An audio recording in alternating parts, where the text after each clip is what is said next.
Hear me? Yes. Okay, great. Jason Myers, Present. Timothy Hardy, Here. Dr. Chow Wong, Present. Daniel Shantz, Present. Gray Stream, Present. Hunter Johnson, Present. Margot Moss,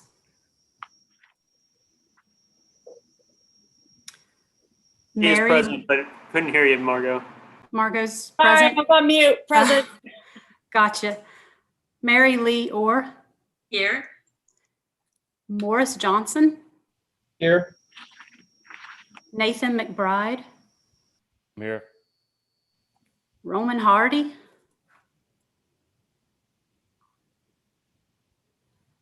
Scott Anderson, Tokisha Collins Wright, Here. and Zen Saunders.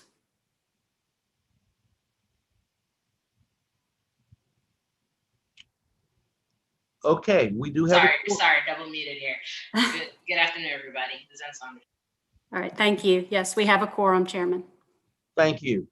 Let me just say, I'm pleased that everyone could make it and take time to be here. We have received a lot of positive impact and information from the several interests we have in this committee, in my view, and I'm being a little bit prejudiced.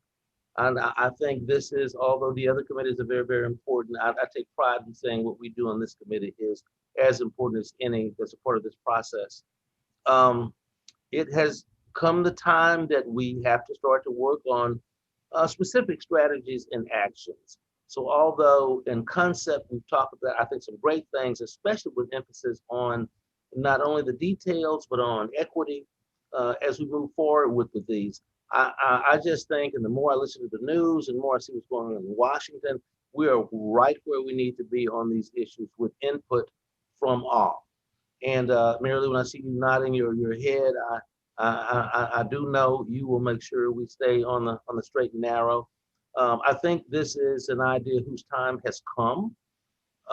And what I hope we can do is move together forward to work out the best strategies as it relates to equity, as it relates to industry, as it relates to timing, to ultimately get to where we want to get by the year 2050. So with that having been said, I'll turn it over to my co-chair for some words, Mr. Meyer.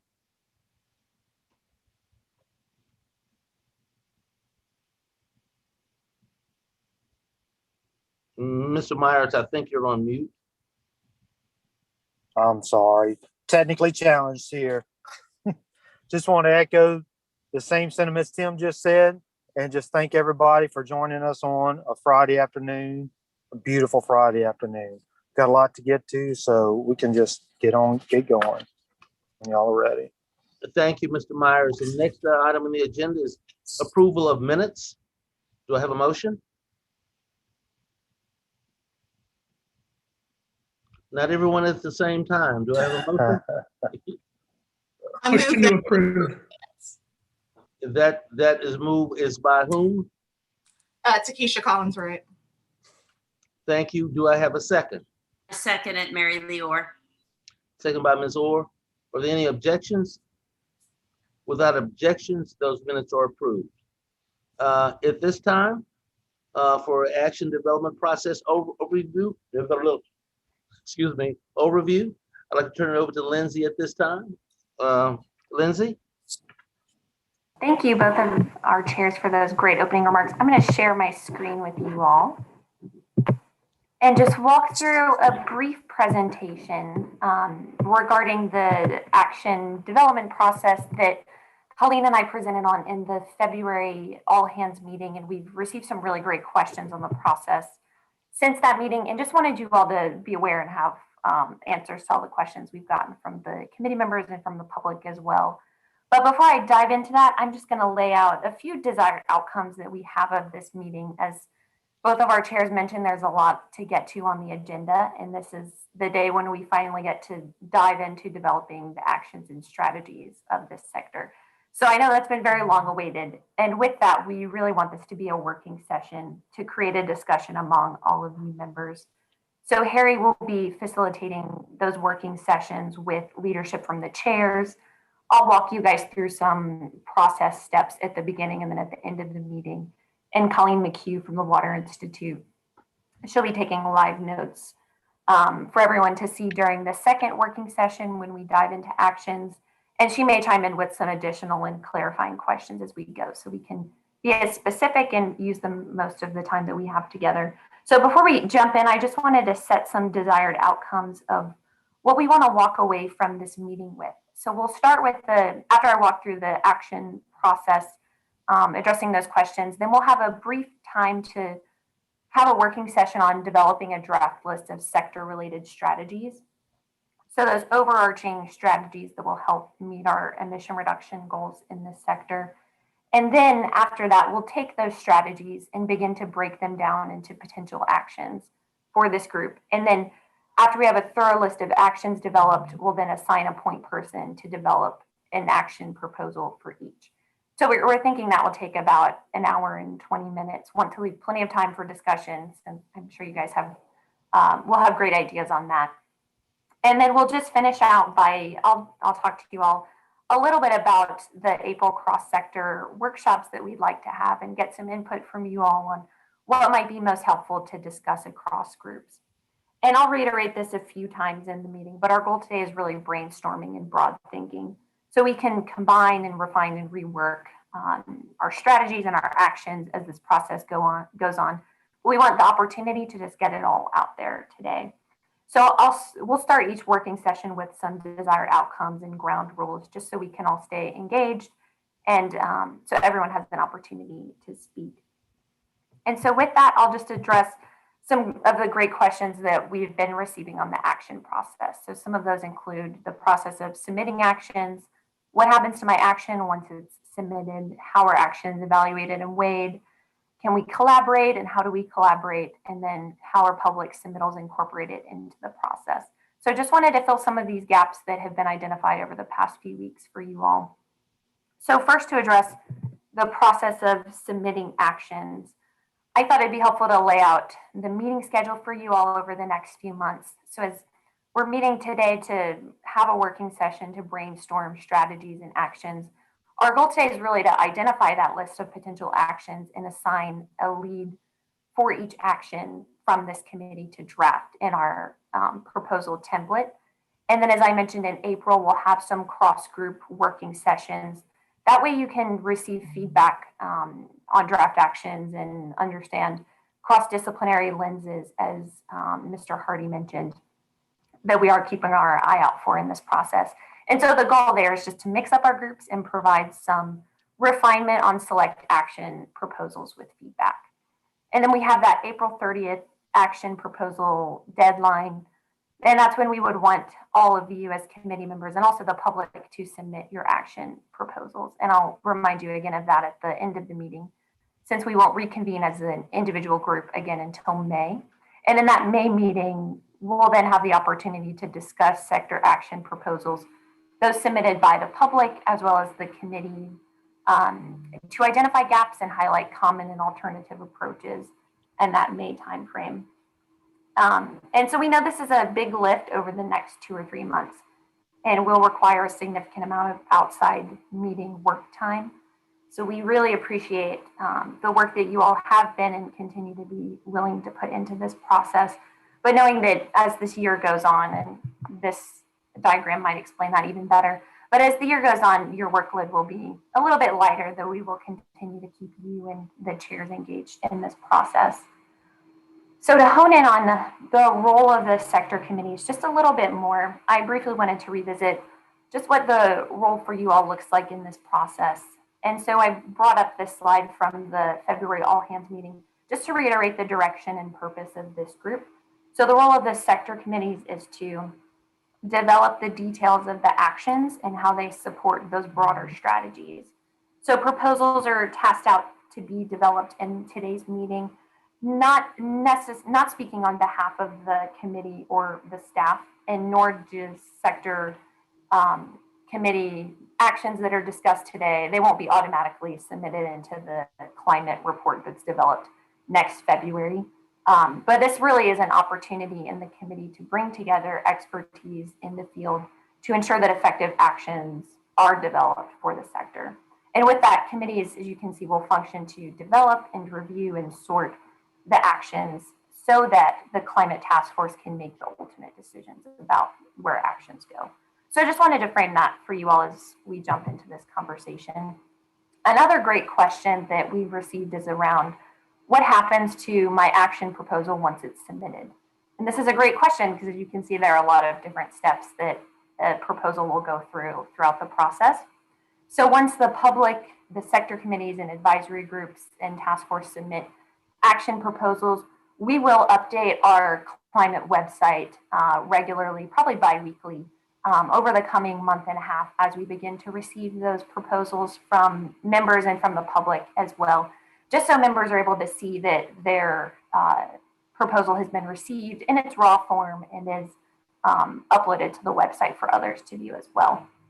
In that third stage, this is when our committees will come back in May to sort proposals into sectors and themes and discuss in our committee meetings. And also in May, committees will, or we as the planning team will report out from those committee meetings to the task force on all the action ideas that have been developed. And then in the fifth step, the planning team will organize all actions across strategies and sectors. This may include combining and splitting actions, filling gaps, highlighting alternative approaches to the same action or grouping actions under strategies. So all of that to say that even though we'll talk through strategies and actions today, they might take a little bit different of a form as we move forward. And that's the beauty of having this process to be able to do that. So then as we move forward, the planning team will organize actions into alternative hypothetical portfolios, which will show our work to the task force and the public in these steps that we do throughout the summer. And then portfolios will be evaluated against their impact to our fundamental objectives by advisory groups as we get into the late summer. And then you guys will come back together and reconvene to revise actions based on the feedback from advisory groups. So being able to provide some revisions and clean up any actions that would need that. And then we'll conduct a trade-off analysis with task force input before the task force makes the final decisions about which actions will be included in the final report up to next February. So I know that's a lot of process, but wanted to lay it out there so it was clear where these actions go. Another great question that we've received is about whether a series of related policies or tactics should be submitted as one action or multiple actions. So since actions can be directly implemented, I find it's helpful to look at the implementation pathways to see if they're significantly similar or different. So just as a reminder on that, the template, those pathway details include time frame, who leads the action and partners in the action, what is the process for adopting and implementing an action, and then funding it as well. So if you find that those details are the same as you're considering your actions, you can consider submitting as one proposed program, possibly with some multiple tactics within. But if you find that they're different, then they should be submitted as separate action proposals for each. And I would just say this is not a concern for today's discussion. We really want to focus on idea generation. And as I mentioned on the past slide, the different actions and strategies might take some different shapes as we move throughout the process. But I just wanted to flag this for you all, and please don't hesitate to let myself or Colleen know if you have questions as you walk through this in the coming month. The last question that I'll address before we dive into those working sessions is on collaboration. And we very much encourage collaboration on action proposals where multiple groups are considering common approaches or common actions. To the extent that you all can agree on a unified implementation pathway, we encourage organizing around ideas, which could look like a sector committee member working with local organizations who might be expert in a specific action or a specific area. One or two members from different sector committees, so we're getting that cross-sector pollination. And then multiple members of the public working together is also encouraged. But I would just say, please keep in mind, this is a public process. We're not trying to organize meetings outside of the times when we are together officially, but just want to know that there are a lot of great stakeholders in this process that should also be included as we're developing these actions. So I would also say that if members can't agree on an approach or think multiple approaches to a similar problem need to be considered, then that's quite all right. That will be sorted out also as the trade-off analysis goes on and we begin to evaluate actions against our fundamental objectives, which really allows us to consider a broad range of ideas against our intended outcomes. And then to this last bullet, I would just say that since we're evaluating against our fundamental objectives, several proposals submitted for the same action won't automatically score higher. So this is really intended to remove bias of popularity of proposals. So by this, I mean that we won't prioritize actions that have 12 similar submittals, but listing multiple names and organizations as co-developers of an action proposal is a good way to show that there's broad support around an action. And then I would say similarly, a committee proposal is weighted equally as a public proposal. So when you all submit proposals, it's as a member of the public, and they'll be weighted equally when we enter this trade-off analysis, since we will be evaluating against those objectives. Again, just a way to remove bias in the process. And so with that, those are all of the FAQs that we've gotten around the actions. And so with that, I'll take any questions and then turn it over to Harry for our next item.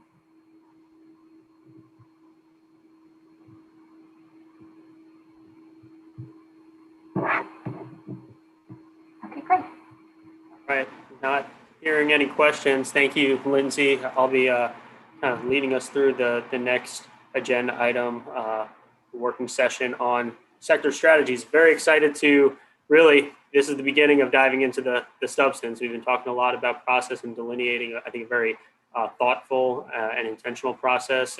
But now the fun begins, so to speak, to dive into substance. You go to the next slide.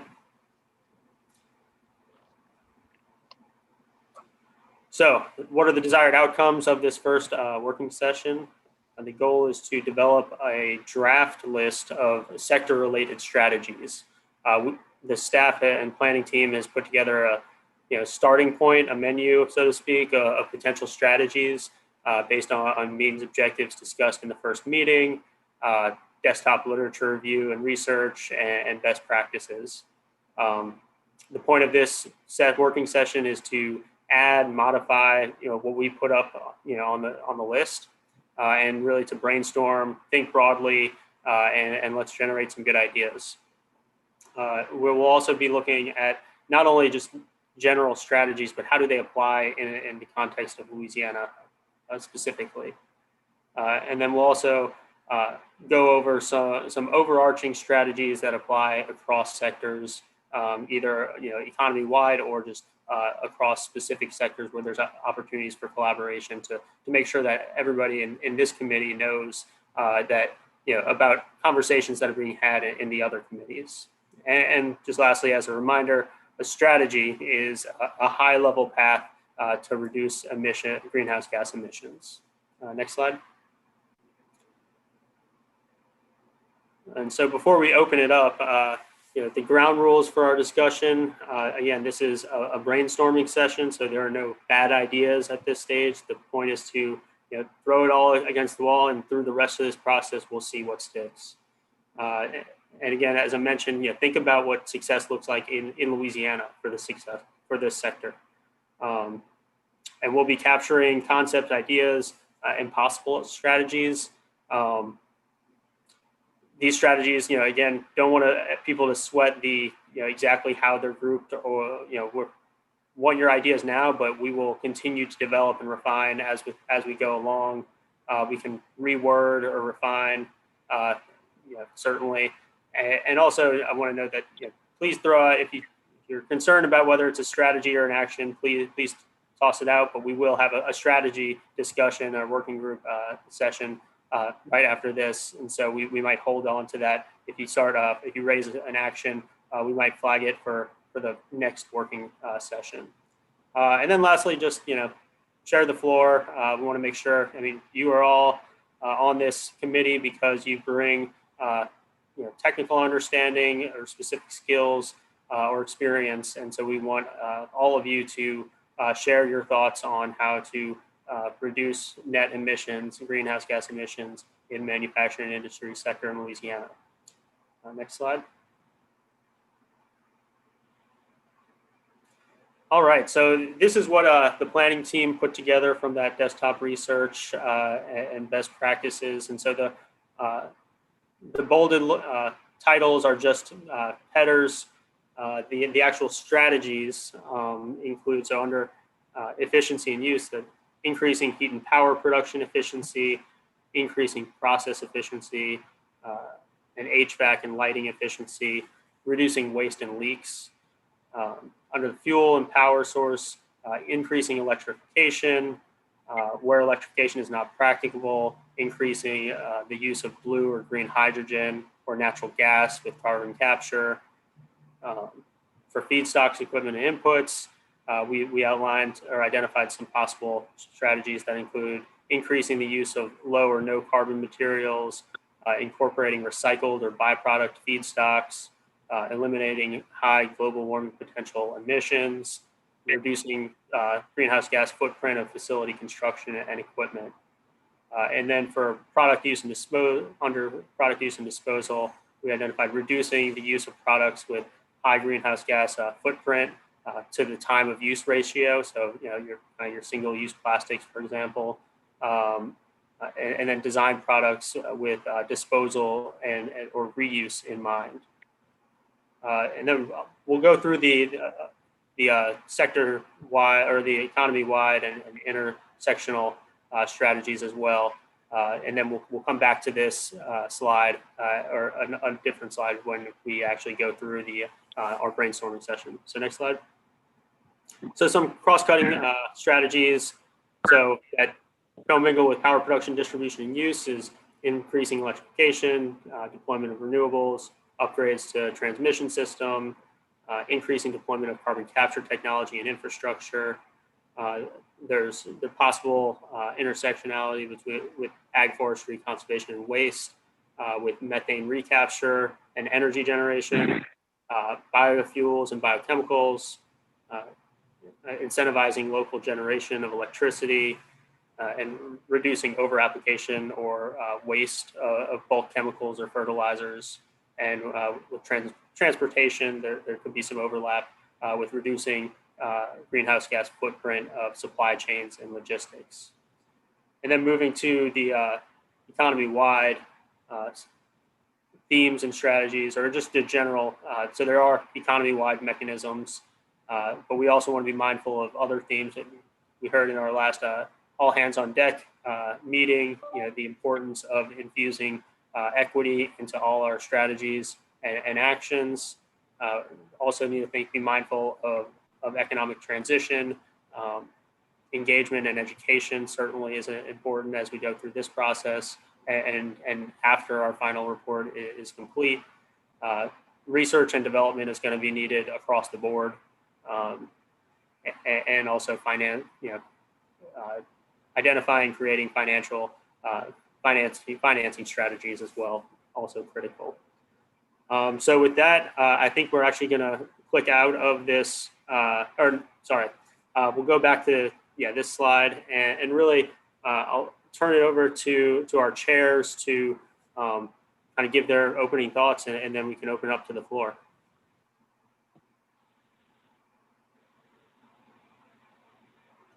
First, if I may, I really appreciate that presentation, of those presentations, Lindsay, by you and yourself, Harry.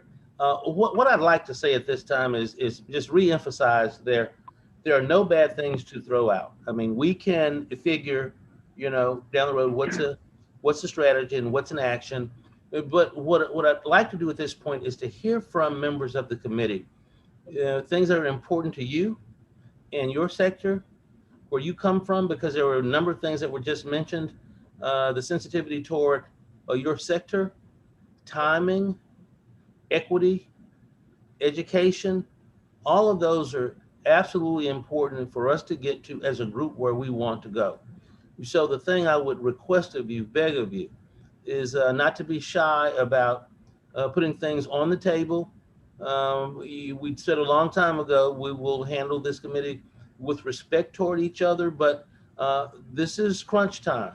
This is where the rubber meets the road. This is a time for us to put some meat on these bones. So with that, I just encourage participation by each and every one of you. You were put on this committee for a reason, because it was determined that you had something to offer. So with that, Mr. Myers, you have some additional comments before we start? I do not, Tim. You summed it up pretty well there. I know that the folks at the governor's office came up with a very good strategy for us and very good outline for us to go. So whenever we're ready, we can get at it. Thank you. So who'd like to start?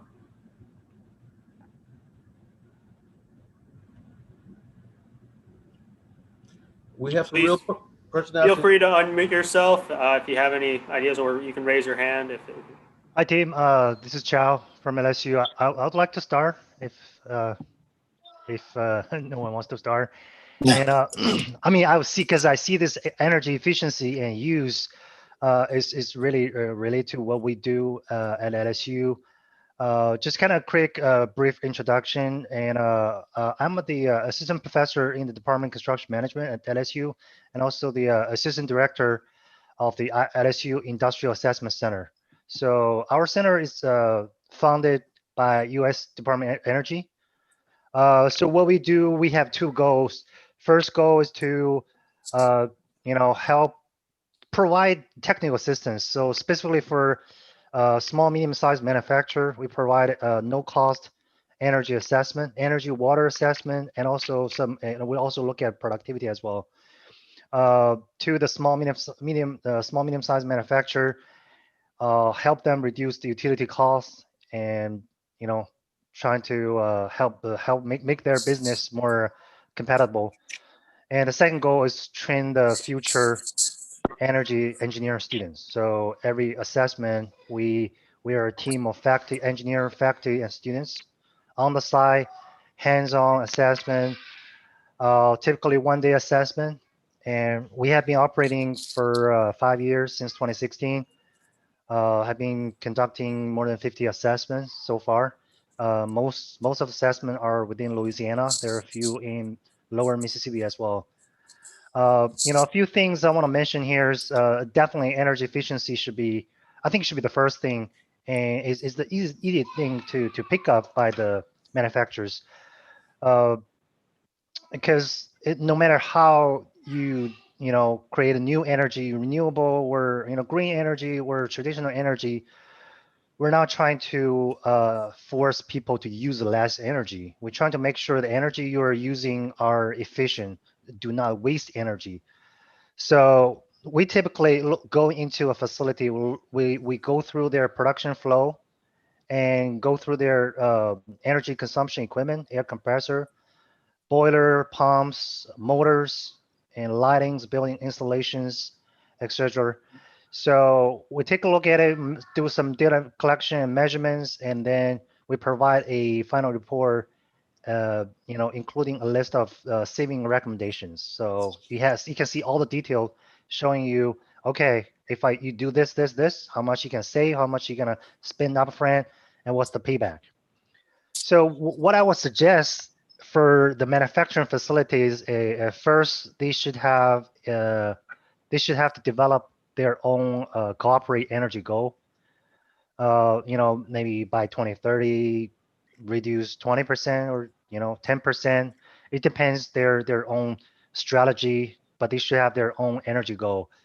Mm-hmm. The second suggestion is to getting a handle on their own energy use. From my experience, a lot of the facilities, like especially when they're small, the owner could be the manager, could be the accountant, could be engineer at the same time. So most of the time, they don't really have awareness of how much energy they're using. Mm-hmm. Did he had a late payment fee? Did he had a charge on demand overcharge? A lot of things they don't really understand their fee structure of their how much they were charged based on the unit rate, Is there any better fee structure based on their usage and demand? That's the second thing. So I understand your energy usage and the contract with the utility companies, like more like fee structures. So And that's very. So would you say that strategy is increasing understanding of energy use just now in the first place? So maybe adding a bullet there, just because I want to think for this session, just thinking about not just increase. focus on I'm just saying, like, increasing understanding. right. You got to be yeah. aware. A lot of people, when you ask them, like, do you know how much you paying for kilowatt per hour? Kilowatt hours, right? I mean, most of the time, the facility manager don't really know.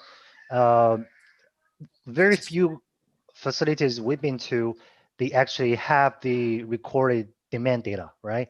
Because most of the time, right now, since all the smart meter have been installed, the 15 minutes demand data should be available, but you have to know where to download it and how to interpret them. Yeah. And be able to interpret them correctly. You can find out, okay, this is how much I overpaid from the demand. Maybe you can easily just readjust your equipment starting time. Some company, they're starting all the equipment at the same time at 6 in the morning. You can see from the demand data. Yeah. At No, I think 6 o'clock in the morning, the demand is like at the peak always. Like that's gonna be increase your demand charge a lot, and it's a very easy fix as long as you have awareness and know how to read them. Okay, And then, so possibly shifting energy use. right, shifting if that's a time. flexible, you can also consider the demand response. There are a lot of demand shift program you can participate into. And next one is to identify some low-hanging fruit opportunities. I would suggest all facilities do either self-assessment or use the center like us. We're a federal funded center. We're here to provide technical assistance. We can do a free assessment for you to identify some low or no cost saving opportunities for you to implement. No, that's right. And I do want to. That sounds. That's a great suggestion. I think getting into the action component, and so I want. Do you mind if you hold on to that for our action discussion? Cool. But thank you very much, Professor. I appreciate your thoughts, and these are a lot of great opening. Right out of the gate with a lot of great ideas. I do want to make sure that we have time to get to other members. I see to Keisha Collins, right? Your hand is raised if you want to unmute yourself. Hi. I'm glad to use that button. So I kind of wanted to talk about CCS, but with Chow just said, I kind of want to just circle back with that just a little bit and just say I agree with his comments. I guess I'm just curious because as I submitted to you guys earlier in written comments, energy efficiency and projects like that, they're very facility specific. And so I'm curious as to how we quantify that and figure out exactly the amount of reductions we can get when it is so facility dependent. And it also is dependent upon the agreements that these companies do have with their utility providers. So just, kind of throwing that out. I also think we should be thinking about ways in which we can try to incentivize industrial facilities to take on more energy efficient projects. If we can think about ways that the state can be helping us do that. So just to kind of follow up on what Charles said. So to CCS, which I saw was one of the initial, it's on the list that you guys have provided for us. I agree with the point that CCS is a great opportunity to do this whole GHG emissions reduction. But I think we kind of know that at this point right now, the infrastructure just isn't in place.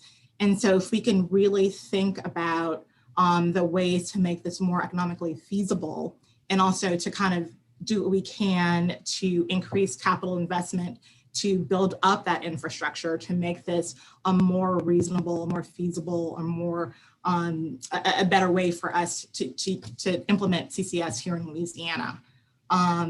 So I have some more notes. Yeah, so I think things that we have to really consider as we kind of try to build up CCS as a viable solution is, how we attract companies that will sequester CO2. Think about, again, the infrastructure that we have currently and the necessary upgrades that we would need to increase the amount of CO2 that will be handled in the future. Think about ways to further incentivize CCS, such as, trying to make the 45Q tax credits more attractive. And obviously that's a federal thing, but if we could work as states to kind of help the federal government make those more attractive, I think that'll help us with this goal. Making tax credits available for the purchase of CCS equipment, obviously conducting really robust environmental justice evaluations when we're siting to improve the infrastructure, and also thinking about really putting in a carbon tax, which I think has issue. I mean, carbon tax probably is one of the best ways to accomplish the goals we're looking for. But I know a lot of my member companies would prefer there be a federal framework for this, that the states wouldn't do it piecemeal, just state by state. However, in the absence of a federal framework, then I guess the state by state approach works. But if we do that, then the state really would have to, and I guess maybe this task force and all the people that are part of this really have to think about the calculus needed to really price carbon efficiently and equitably. And so those are just my thoughts just on CCS. And so I don't want to take too much time away from the rest of the group. No, these are great thoughts. I think they really fall under the general strategy or the cross-sectoral strategy of increasing the CCUS infrastructure. And then thinking about some of the actions. I think you identified some good actions that would be necessary in sort of how do you achieve that strategy? How do you actualize that strategy? So I just want to note that that's how we're kind of framing this conversation. So thank you for your input. I do see Gray Stream. If you want to unmute yourself and chime in as well. Great, thanks, Harry. Actually, the timing worked out well because there were ambulance sirens coming by, and I figured that was going to just perfectly sync up with right when I needed to unmute. Ambulance sirens and usually a leaf blower out the window. But wow, awesome comments right out of the gates. I really appreciate the comments on efficiency. Not at all an area of expertise, but one that I agree. The more that I learn about it, it does just seem like such an important lever in all of this. And then really appreciate Takesha's comments because I think that CCS is probably primarily the reason that I've had the opportunity to get involved in this committee. Historically, we have focused on the biological environment, the rebuilding of coastal wetlands and long-term sustainable forestry programs and sustainable ag as an organization.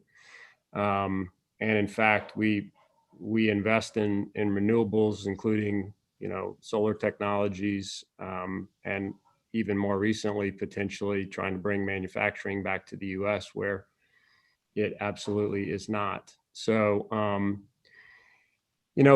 CCS is something that I just don't, it's sort of been a head scratcher to me that we are not leaning into that more and really providing a very full-throated support. And I mean that with all due respect, because candidly, I think the state of Louisiana is trying to do that. I think the DNR has been working on that, and the governor has sought to really help position the state where it should be in kind of its rightful place, considering, notwithstanding the infrastructure limitations that Takesha mentioned, a lot of actual infrastructure advantages, and certainly a lot of producer location advantages relative to an astonishingly advantageous geologic situation. And I've seen some comments from the public, and with all due respect, some of them, I don't think that they should really distract us from some phenomenal opportunity that we have here, because the opportunity is enormous. It can create impacts that, despite our best efforts, historically to do things with wetlands and forestry, and what we are very hopeful can happen there in the future, we simply don't have enough available land mass to do what we can do geologically. And I do think the state would be well served to lean in on being very proactive in the voluntary offset market and trying to create, more credibility there, and more uniformity, because it's very squishy. It's very hard to measure, and permanence remains a real Achilles heel there. All things that geologic handles very elegantly. When you really think of the trade-offs of any of these, they all have them, of course, but we don't want to destroy our economy. We don't want to destroy jobs. We don't want to raise prices on, candidly, some of our most vulnerable populations that are accustomed to, having low cost price of energy and raw materials that make their goods. And we don't want to unfairly disadvantage domestic manufacturers when, we undermine that and don't apply those same standards maybe to imported goods that are coming candidly from jurisdictions that have very high carbon footprints, even higher than ours. Well, in some cases, dramatically higher than ours. One in particular that we can all surmise who I'm talking about. But so I just, besides infrastructure, I guess one of the things that if I could try to encourage us to do is really lean in even more assertively around, geologic CCS. And I don't think that we have in state been able to really develop some of that expertise. I know that LSU and David Dismukes and others there at LSU are working on this. And I know that DNR is leaning in, but when you look around the country and you see, for instance, what Susan Avorka has done at the Bureau of Economic Geology, Julio Friedman at Columbia University, Brad Crabtree and the Great Plains Institute. Candidly, Secretary Ernie Moniz is a huge advocate, President Obama's energy secretary. And, the initiative, Mr. Chairman, Harry, that y'all and the governor are undertaking is a significant initiative in the United States. And it's worthy of bringing these national voices to bear on what we're doing here because of the unique situation that we have with our advantaged geology, with the enormous opportunity that we have with our industrial base, and with the ability to really turbocharge that with some of these infrastructure investments and other things that Takesha mentioned. So, thanks. Thank you, Mr. Stream. Great comments, and that this process is really, over the next 10 months or so, really the goal is to identify, actions and really identify those impacts, the opportunities, the benefits, the costs, what it takes to, implement. And so I think that, by the end of this process and really, in the next 6 months, we'll have largely identified, really elevated a lot of these actions and different strategies. So appreciate your comments, and we are capturing all of them. Kind of Colleen McHugh with the Water Institute is furiously taking notes and making sure that we're tracking all of this. I do want to make sure, so we're talking a lot about, potentially moving into action. So I want to call on Robin and Margot, and then we'll move on to, unless they move on to the action development. So Mr. Hardy, Could I also ask to say something on CCS from a strategy viewpoint before we? From a strategy viewpoint, yeah, and if we can kind of limit if we're going to talk about like specific actions to implement CCS, then we can move that over to the next working session, and we'll take notes in real time. So just want to note that, but yeah, certainly if you have strategy comments, we'll happy to discuss them. And so Mr. Hardy, and then we'll I see Ms. Moss put down her hand, and so maybe that was a comment with respect to action development. Yeah, I think mine are more action related, okay. so I'm going to hold off for now. Very good, appreciate it. Mr. Hardy? Yeah, hi Harry, thanks for the opportunity, and I'll apologize up front. I missed a bit of the lead in the meetings. I was double booked, so I hope what I'm offering fits in this time period. But I will echo a few things, at least when I think about what the state can do to enable multiple industries to be successful. I think trying to minimize the areas we focus on and to focus on ones that cross multiple industries and can uplift is important. I absolutely agree that the CCS is one of those areas because it allows us, in particular cases from an export state, to potentially uplift pricing on certain products that we make, so that CCS in itself doesn't have to be just a cost sinking. It can be an enabler for a lot of other profit uplifts, particularly for the export products.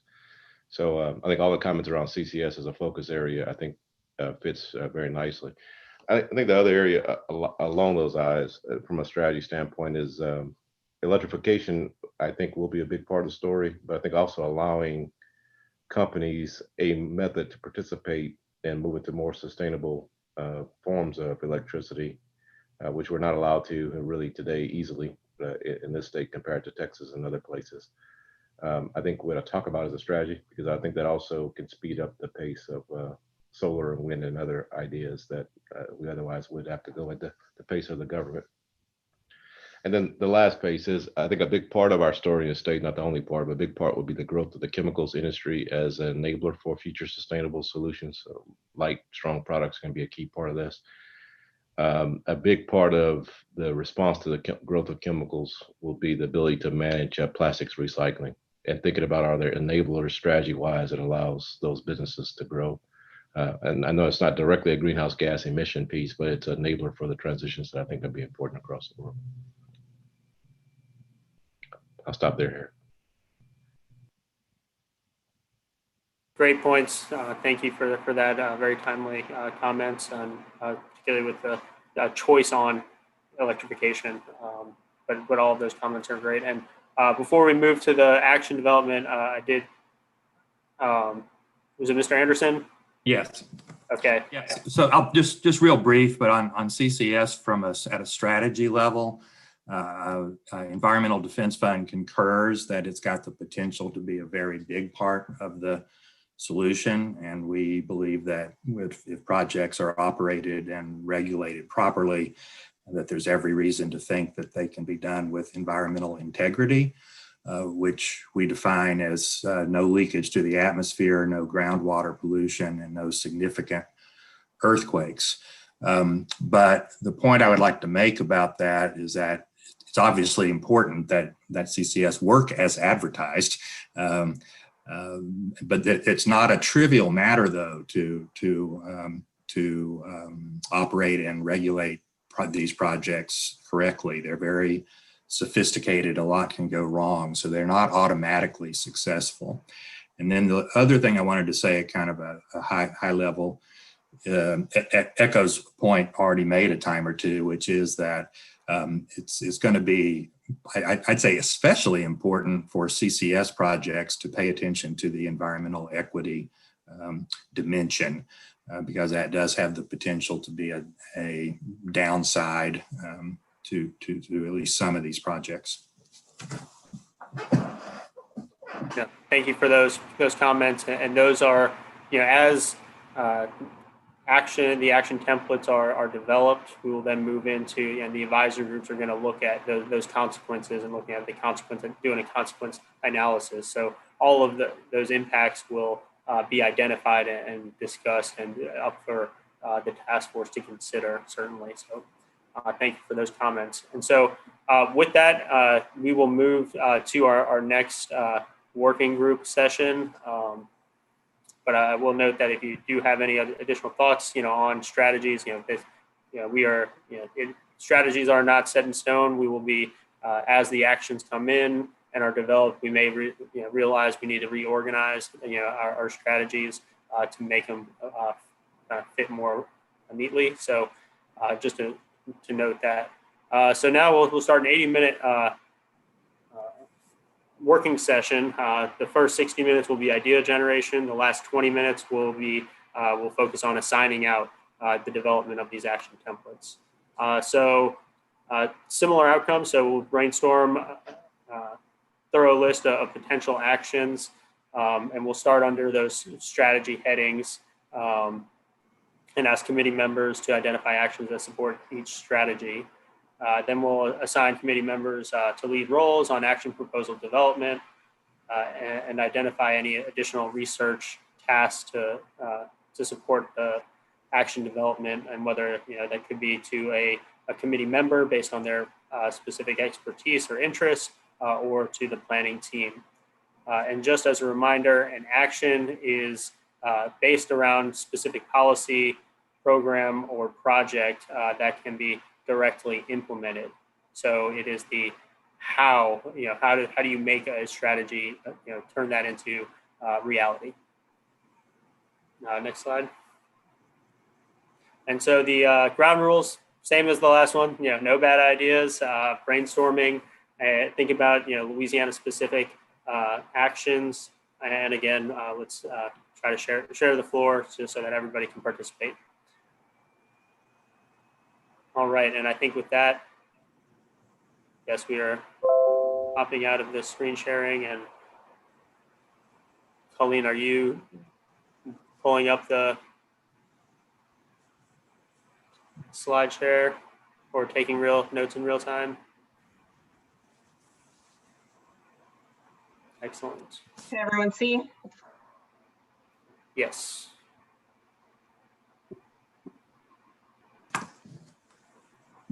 All right. Well, Tim, I don't know if you have any additional, want to kick us off, or I think you did, or we can just kind of continue our conversation, because I think we were getting into some good ideas on energy efficiency that Professor Wong had identified. Sure. I think in terms of the strategies, we're off to a really good start. As I said, I think it's time now to put those into action, because we have begun with energy efficiency. We have talked about incentives for companies to take advantage and to actually implement energy efficiency. CCS is going to be very, very important. That's been brought out, and incentivizing CCS especially. I think when you talk about actions regarding incentivizing, and anything from tax credits, we talk about the availability of infrastructure. Then when you talk about how do we do that? What are the actions to implement that? Focusing on CCS and solar and wind, as I have come to understand, are going to be the overall strategies that we hope will get us there. I think the locations that we talked about, the advantage we have with the geologic advantages on CCS, along with our need to put into place infrastructure. I'm just doing some overarching strategies that we need to, in fact, have some clear actions associated with those. I heard the mention of offsets, great mention.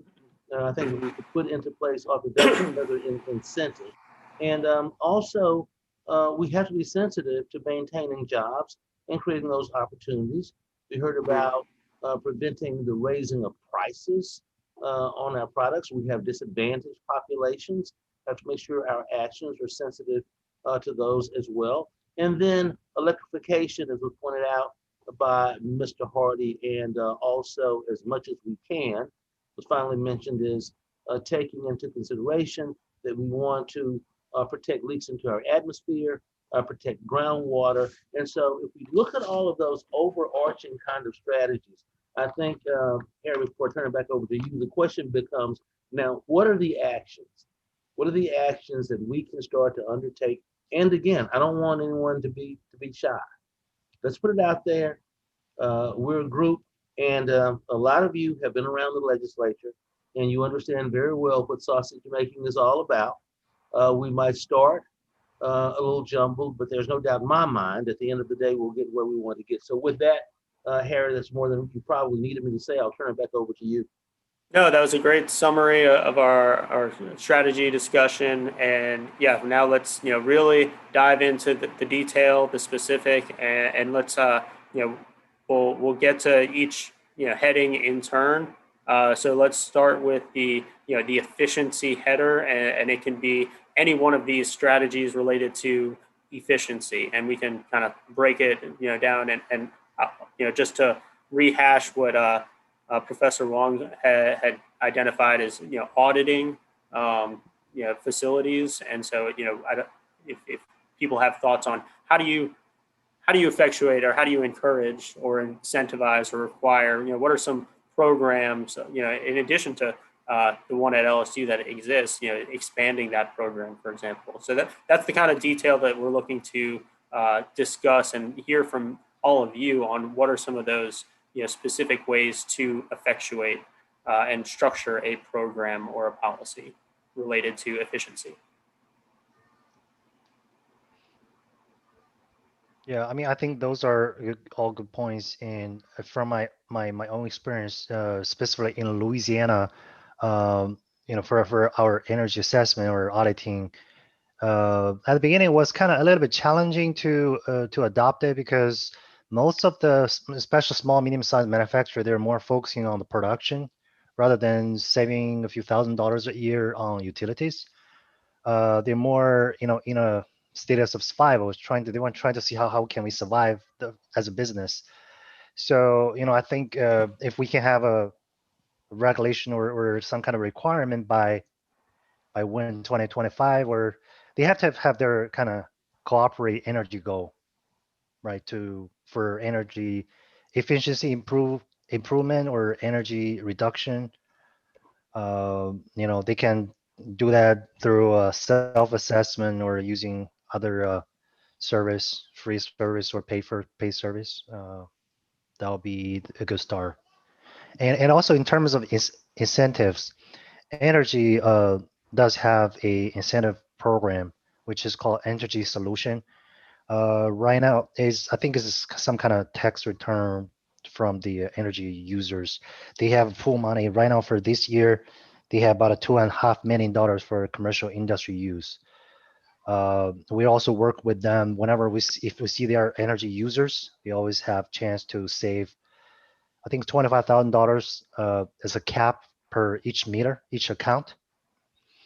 So in terms of solar, we have done some studies right now without state incentives. The solar, implementation payback usually is around 20 years, if not less, if not more. Which is, without state incentives, it's hard to adopt solar for both industry and residential right now. So Okay. that could, if that's another possibility, bring back the state incentives for the solar panel. And so that would probably be in the next section, under, increasing Right, the electrification, power source, the yes. power source. Gotcha. Mhm. And I think the enabling choice on electrification is probably under that heading as well. Okay. But no, I appreciate those comments, and not trying to be too structured, but want to make sure that we kind of use our time efficiently while we're all together.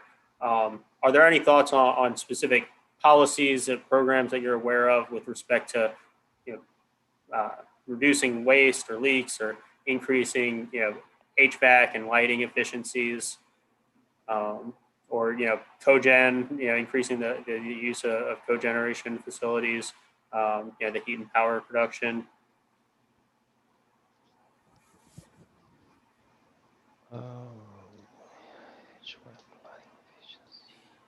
And Margo, Ms. Moss, are you? Yeah, it's more of a question on that because that's not specifically my area, but hearing about these efficiency programs for industry, it almost sounds like LEED, the green building program. And I've worked with that with clients, and it's useful because it's multi-factor, so you don't have to do everything. And at the end, it boils down to a score that you can get some sort of credit for. So is there a similar program like that for the industrial sector that would have the flexibility to be site specific, since efficiency measures typically are going to vary greatly, but also be general enough to provide a common number, framework, et cetera, for some sort of benefit? And if not, it may be beyond the scope of this task force, but is that something we want to develop for Louisiana? No, that's great comment. And this is exactly, that's exactly what we're trying to develop here. So that's well within the scope of this. This committee is trying to think through that question. I don't know if anybody has an answer for, whether there's a, LEED industrial kind of component or an industrial component of LEED certification. And I don't know, Mr. Roman Hardy, if your hand is still raised from your previous comment, or if you have a comment here. I was going to add to this part of the conversation. I do great. think, as I said, I'm very cautious about advocating for very specific interventions into industry, because the industry is so different. I think more focus, particularly at the state level, on creating incentives to allow industries to figure that out for themselves is probably more appropriate. Things like increasing HVAC and lighting efficiency, I think are very, very tactical and very specific. And I just don't know if that really would be what we should be advocating for, is to be transparent. But I think, and Takesha touched on it earlier, getting the state to a place to advocate for a federal carbon tax to create the incentive for companies to move in this direction, I think could be an action this committee could work towards. I'll be very cautious about an individual state one, because we export, that could actually create a mismatch in our products and the pricing places, and actually be a disadvantage to it. But that's one thing that comes to mind. I do like the idea of some type of certification process. I don't know if there's one that covers the realm of it, but something that says that companies have done within the realm of of a selection of things to meet some target, I think will also be something companies can market and potentially help on the product pricing as well. Great point. Well, since you raised it, I'm going to have a follow-up. Short of a federal carbon tax, what are some? Do you have any ideas on incentives that the state could offer? The thing I go back to is a comment around carbon capture and storage. I mean, if you think about underwriting the cost of creating the infrastructure for that, so that many different industries could participate, they now get a chance to offer lower carbon products. Now that's, that costs money to do, but I think beyond a law, I think that actually makes it easier. It lowers the barriers of entry for a lot of different industries to go low carbon. And the same comment with the electricity generation. If many of our companies, including mine, could demand a premium for lower carbon, but we need easy avenues to be able to access them. So the ability to buy into a solar farm and count those credits would be great for some companies, but not for all. And I think trying to enable that marketplace where people can choose the right solution for their industry versus specifying very specific things, I think increase the odds of success for everybody. Great points. I guess this is Nathan McBride with Lamoga. I guess along those lines, some of the conversations we had around incentivizing the infrastructure build out of carbon, or as we're discussing, I guess it could apply to electricity as well. Ways that the state can get involved and provide incentive without requiring a direct financial investment up front by the state. Some of the things that we've discussed in the past could potentially be the state backing of some of the debt that's taken on for these capital improvements. And that could just be state maybe agreeing to sign on as a guarantor for some of the debt that's raised for some of these projects. That's something we've kicked around. One that I'm really interested in discussing, and this may fall more under the emissions reductions, but would be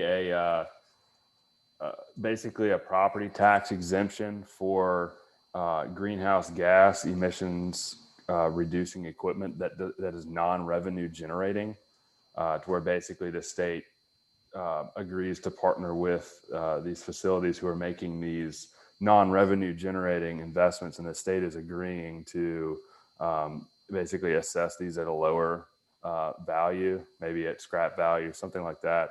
So that's one other thing we're kind of discussing internally, and I'd like to discuss that with the larger group.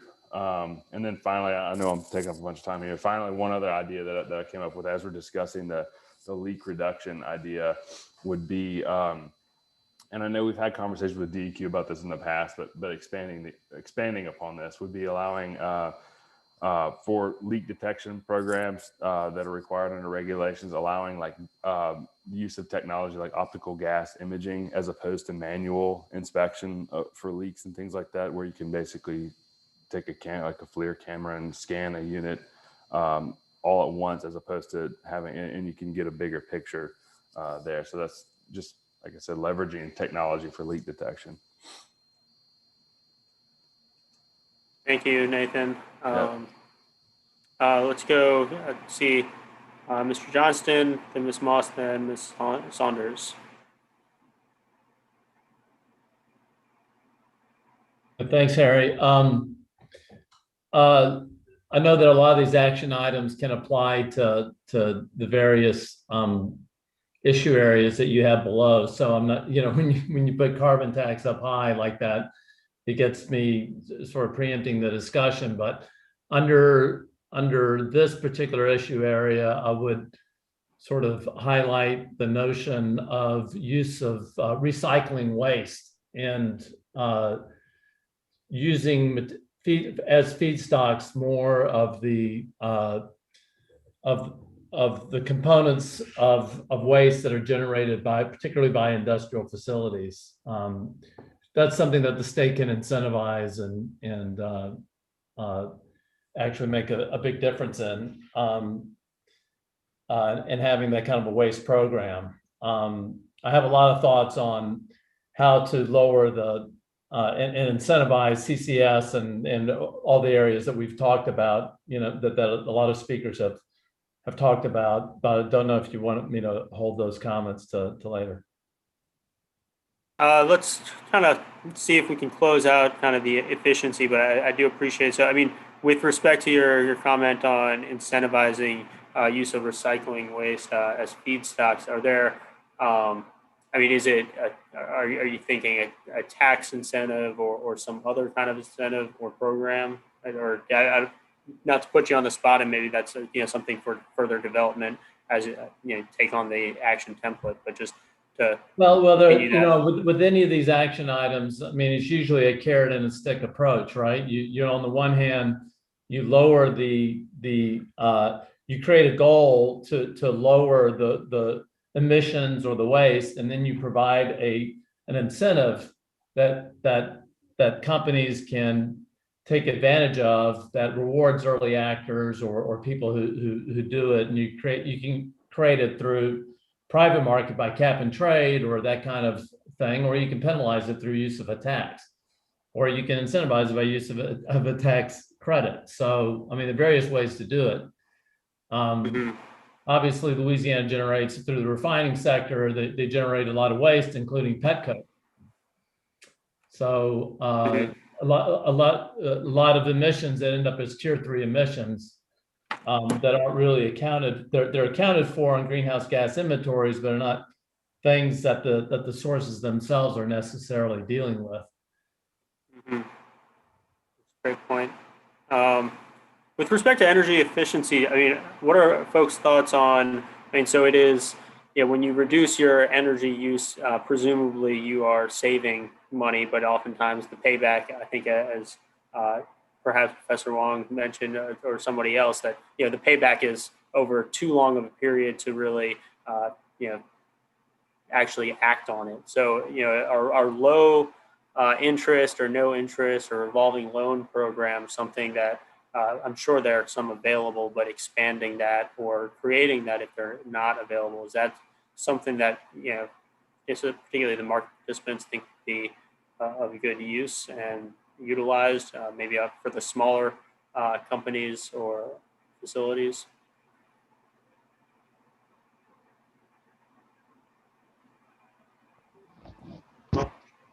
Well, I mean, typically right now the company are looking for any payback less than two years.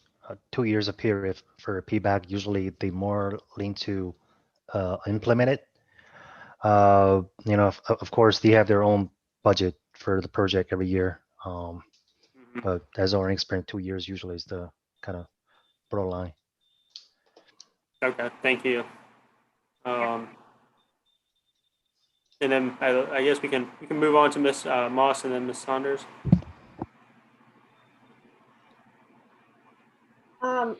I wanted to go back. I agree with Mr. McBride's comment on the fugitives and the methane leaks, that I would like to see some of the newer technologies be able to be utilized for those, to simplify the whole process. But in addition, to expand that program, because I know that can be a large source of emissions, to include, some tanks and pipelines and maybe smaller specialized facilities that fall through the cracks of the EPA, NESHAP and NSPS regs.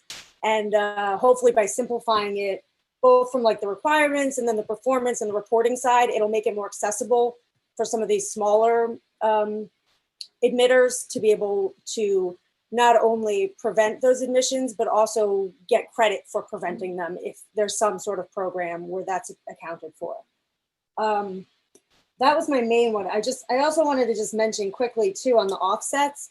I think that's an interesting area to look into for Louisiana, because wetlands can be a good source of carbon offsets, and it would give us a dual benefit as a leader in the field if offsets or some sort of carbon tax does pass nationally, and that we can be positioned as the place to go for that. I'm thinking specifically of how wetland offsets work with mitigation banking, but for carbon. I know, everyone uses, well, back when I did it, everyone used the modified Charleston method. So if we were able to develop something like that in Louisiana, we would be the go-to source for carbon offsets. And I think that would benefit us in a lot of ways.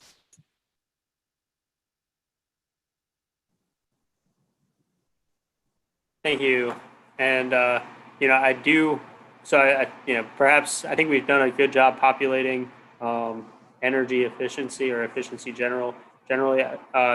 Colleen, if you would just scroll through, I think this conversation is good and organic, and I don't want to be overly structured. So perhaps Colleen will curse me later, but I think feel free to share ideas as they come to you, and we have these general strategies that we've identified. So I just want to, because I think we're putting all our notes for under the efficiency heading, and I think we want to just make sure we're populating them where in the right place. But Ms. Saunders, if you want to offer your thoughts on specific action items. Sure. Thanks for that. So lots of great discussion so far. I can echo a few different folks' sentiments, but I'll just talk a little bit just about the carbon capture storage. So you're right. Right now we have the 45Q tax credit at the federal level, but it still doesn't quite make the economics work out with the current technology. So perhaps there's some room to do some innovative funding, or maybe innovation funding that can come from the state level, and that could supplement the tax credit on the federal side, that can make the economics more digestible. So that was my only thought. I could probably touch base on a few other things, but I'll stick with that for now. All right, thank you. And then Mr. Anderson. Yes, I had two action template proposals for CCS. One would be for Louisiana to seek primacy of the EPA Class 6 program. But coupled with that, I believe it's important, and these things really need to go together, should both seek primacy for Class 6 and develop an adequate regulatory capacity to oversee the program. So I think that hangs together well as a action item. And the other CCS action item that I would suggest is kind of wonky, but it's important. And that is to make sure that CCS sites in Louisiana are operated and regulated in a way that does not create significant induced seismicity. And it's important to say significant because little earthquakes don't really matter, although it's hard to explain why. But there are other potential earthquakes that could cause damage or more likely just cause public unease. And I call those newspaper-sized earthquakes. Environmental Defense Fund does think that the induced seismicity issue is manageable and not a showstopper for CCS, but it's a rapidly emerging, a rapidly developing field. There's been a whole lot of new learning on induced seismicity since EPA finalized its Class 6 rules. Most notably, tons of earthquakes in Oklahoma and other states in response to the injection of produced water. It's my belief that this is going to be a evolving issue within the CCS space. I don't know when, but I am pretty confident that the next time that EPA revises Class 6, they're probably going to do something more sophisticated on induced seismicity than exists in the current rules. There's also what I would call a more sophisticated approach that already exists in California as part of their low carbon fuel standard protocol. That particular approach to induced seismicity management, we think, and also a corporate partner thinks, is not ideal and could be improved upon.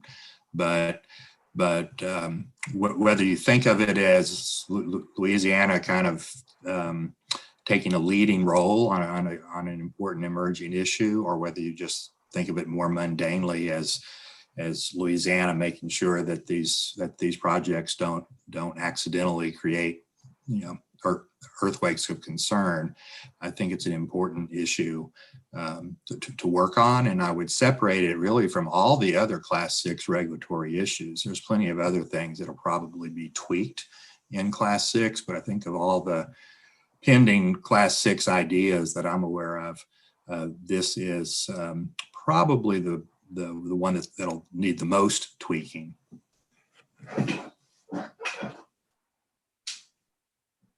Thank you for those comments. And I did see Ms. Orr's hand up at one point, but she pulled it back. But I wanted to make sure that, Mary Lee, if you had any comments. I'll try to be brief. There's so much to share. One, I'm really impressed by the quality of everybody's ideas. We have used the FLIR camera. Am I saying that properly there? My industry committee members. We find it very, very useful. I think that should be encouraged. One of the issues that our communities worry about is flaring. And it should be a concern, I think, for the industries, because that's lost product. It's lost money, right? And so I know that's one of the issues they asked me to be sure and share with this committee, to be thinking about, the flare and, of course, reduced impact. And I appreciate recognizing that all of us make up the community, all of us together, and that we're trying to find solutions to make things safer for workers, industry, the communities on the fence line, et cetera. So a lot of great ideas. I just wanted to say that, Harry, since I feel like after 30 years of being in communities, I really appreciate this opportunity for all of us to get together in a good way to resolve things. So I don't know I had anything specific, but an affirmation. Yeah. Well, any thoughts, just to carry that, see if we can drill down. I mean, any thoughts on how to reduce flaring or excessive flaring or venting? I'm not sure if it's flaring of, different of chemicals versus, methane, kind of typically for the oil and gas sector. So Harry, I take that really seriously, and I'm going to have some team members who are really good at this, better than myself, for sure. Some of this is really technical, and so I'll be bringing those ideas back to the committee. Okay. Great, thank you. Thank you so much. And Professor Shantz, I see your hand is raised. Thanks, Harry. So one activity that maybe you would begin putting under feedstocks, it goes back to the excellent comment Mr. Hardy made, and it ties to potentially fuels and disposal, would be to try to set targets for use of recycled materials. And I would probably be specific in talking about waste plastics. We all want to decarbonize in some ways. Some molecules we make now and use, we can find alternative replacements from petroleum-based products. Others we won't be able to. And if I'm just thinking about the waste polyolefins, so polyethylene, polypropylene, these ubiquitous things, that's a carbon source that we're just dumping into landfills right now, which has a lot of negative consequences. And so maybe setting targets of how one could use those. And you'd likely need to bring in the waste disposal community as well as the chemical community about the best ways to utilize these effectively carbon sources that we're putting back in the ground and suffering a range of negative environmental outcomes because of. That's great comment and great idea. Thank you for that. And Mr. Johnson, Morris Johnson. Yeah, appreciate it. So just to kind of build on some of the excellent comments from earlier, as we move, such as CF, as we move from kind of the blue hydrogen to green hydrogen, anything that can accelerate industrial CCS projects through state tax incentives to complement the federal 45Q tax credits, possibly R&D funding or tax credits for less commercially mature next generation carbon capture, removal, and utilization storage technologies. And then lastly, on the green side, accelerating development and access to affordable renewable electricity obviously is a key component to this for large industrial users moving in that direction. So thank you.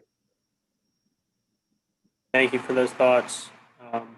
Ms. Saunders, do you have your hand raised for a new comment? Oh, no, sorry. I meant to Gotcha. take it down. All right. And I guess just to try and drill down a little further on Mr. Roman Hardy's comment about being able to have optionality in the electricity and where it's generated. Do you have any thoughts, or does the group have any thoughts on? I mean, it sounds like a public service commission, but I'm not sure. Any thoughts on how to act on that to make to allow for greater choice? Well, of course, this is a public service commission issue, but they could join any of the regional greenhouse gas initiatives that seek to reduce carbon intensity. RGGI being a conspicuous one in the Northeast. Virginia just joined RGGI. Louisiana could join RGGI, and of course Louisiana gets its electricity from for the most part from the Midwest, but generation transmission organization. But that's one way to do it. All right, and also raising another, or sorry, I didn't mean to cut you off. I was just going to talk about it. I didn't know we're jumping around now, so I didn't know. Yeah, we're jumping around. I think it's want to make sure we get to all the ideas in our time. So going back to CCUS and what the state can do, the state is one of the largest owners of pore space, and out of all the land in Louisiana, Louisiana owns a lot of it. And so coming up with a policy for access to the pore space that is specific to the use of CCS, and having it be something that's done in a way that's right now it's being managed pretty much through the Mineral Board and DNR. And so having a coordinated state policy with respect to pore space and access to pore space, and how that matches up with use from industrial facilities, that's a really needed action item for Louisiana, given its potential and all the ambition for CCUS. Andre, you said pore space? Yeah, pore space being as opposed to mineral rights. If you're a CC, if you have ambition for carbon sequestration, you have to put the CO2 somewhere. And if you're a large landowner and can consolidate on private land, that's one way to do it. But a separate way to do it is, of course, through state-owned land. And right now, that's handled from DNR and the Mineral Board. And various state entities that have control over pore space, which is mostly owned by surface owners. So I'm not suggesting here there's a lot of details that go into this, but having a coordinated policy or with respect to this issue, I think would be extremely helpful. Thank you for that clarification. And just a note for anyone, if I've captured your comment incorrectly, feel free to flag that for me as we go. The other thing I wanted to say about CCUS is, there's a lot of CCUS actors, people who are in the industrial sector that are thinking about carbon capture, that are looking at programs in other states to add on to there have been a lot of comments about 45Q and how do we, create incentives that are in addition to 45Q.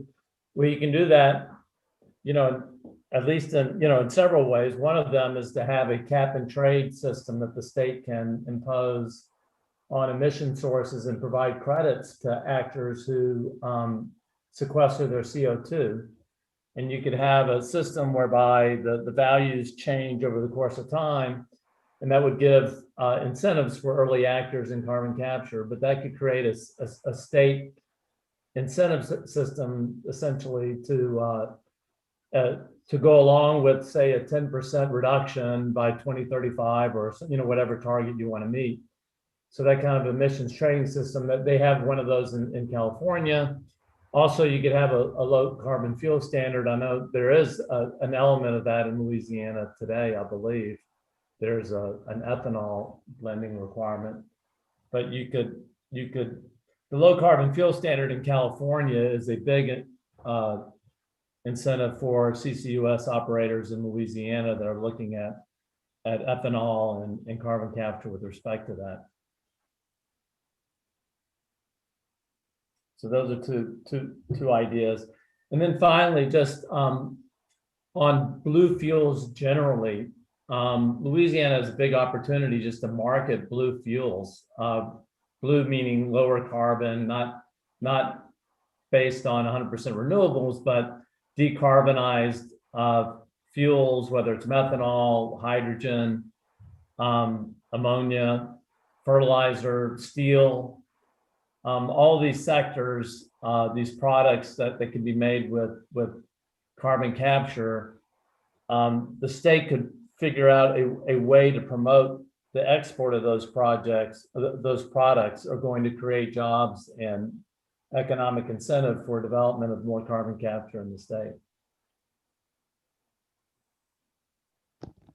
Yeah, thank you for those comments, excellent comments. We'll go Ms. Collins-Wright and then back to Mr. Anderson, assuming those are still fresh hands. That's my fresh hand. So going back to power, to that section of the Yeah. So, I mean, so we're talking about ways to incentivize the use of renewable energy. And one mechanism that we can do that is through use of power purchase agreements. And this is where, you have a contract between an electricity generator and a purchaser. And so you can have generators that are using methods of renewable energy like solar and wind power. And then, those are being, carbon neutral power sources. And then you can kind of, have them enter into contracts with users, with purchasers. And so the purchasers would not, it would decrease their carbon footprint. And so, I mean, this is another good way of kind of mitigating, CO2 usage. Great idea. Very, nice and specific. Thank you. Any other comments? Sorry, didn't know if I cut you off. No, you didn't. Yeah. You're okay. We'll go to Mr. Anderson, then Professor Wong. Thanks. So I would just like to second Hunter's comments on pore space access. I think that's an important issue. And I have two comments to add on that. One is, I think you've got the issue phrased correctly here by using the word access. Pore space access is a much more important and a serious issue than pore space ownership. There's a lot of muddled thinking around that I think most lawyers disagree with, of people who think it's unclear who owns the pore space. It's actually pretty easy under established legal principles to figure out who owns it. And the general answer is it's going to be the surface estate owner. But pore space access is a different issue. And so that's comment number one, is that you've got it framed right, I think. And the second comment is just to draw attention to the fact that Texas has a program under development for its offshore state lands to basically open up shop as for sequestration operations off of Texas in state waters. So I don't know if this thing needs to be edited or not, but when you refer to looking into pore space access on state lands, I think it's important to think both in terms of onshore and offshore state waters.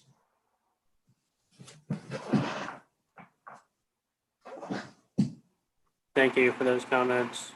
And then Professor Wong. I just want to add something on the electrification. Mm-hmm. And one comment is we can recommend or maybe provide some incentives to replace with electrical forklift for the current methane powered or diesel powered forklifts in the facilities. Yeah, it's a forklift electrification. Mm-hmm. Yeah, I think this might be a useful line of thinking of just clarifying for myself and perhaps the public as well, but just, what are some common equipment or processes that can be electrified, recognizing that some equipment might be more difficult to electrify. Well, it could be a gas powered boiler, right? It could be electrical power, right? I mean, sometimes depends on the production process, and sometimes it's possible, sometimes not. But like forklift, man lift are typical warehouse type of equipment for packaging or loading, unloading. So those are mobile motors. Right. So those are easily those are electrical forklift are available on the market right now, but the payback might not be good enough without incentives. So sometimes it's hard to implement it. I know Energy New Orleans had a little bit incentive for for upgrading for electrification of forklift. And everything is all depends on the production. Gotcha. All right. We have Mr. Stream, and then I don't know if Mr. Anderson has another follow-up comment.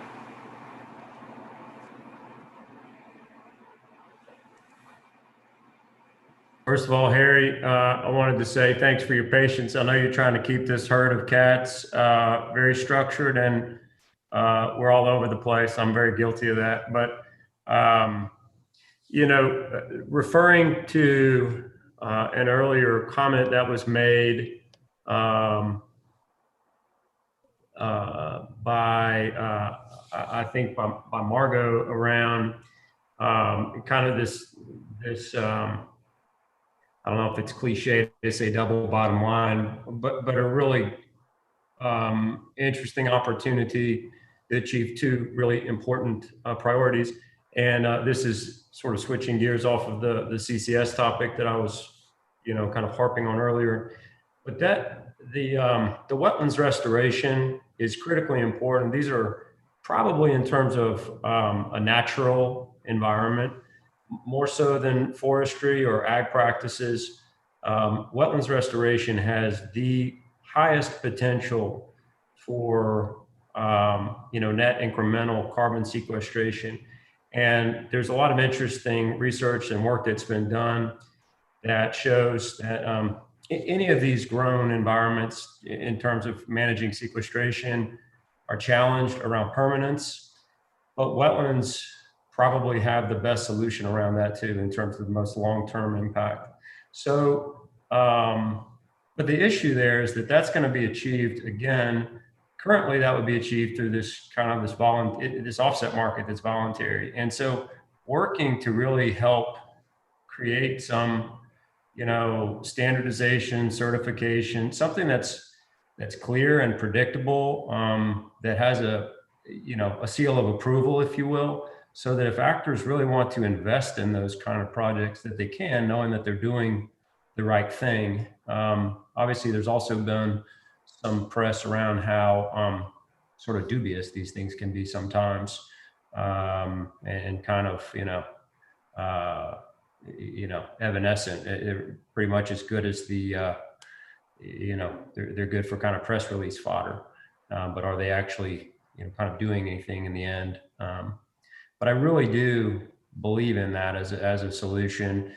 But if I were to bring it back to, you know, kind of what we can do and how it applies to our group that might really want to invest in those kind of solutions to generate those credits or those offsets, it's really about, you know, the standardization or the predictability, the credibility of that, you know, that certification or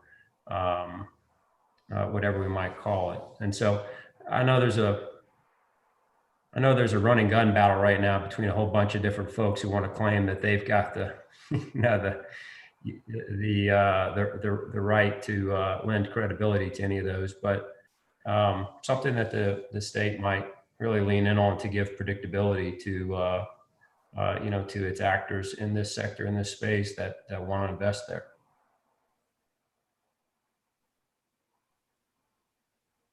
Great point. Thank you, Mr. Stream. And Professor Wong, do you have another comment? Your hand is raised. No, that was the previous. Okay, I'm good. Didn't want to overlook you. And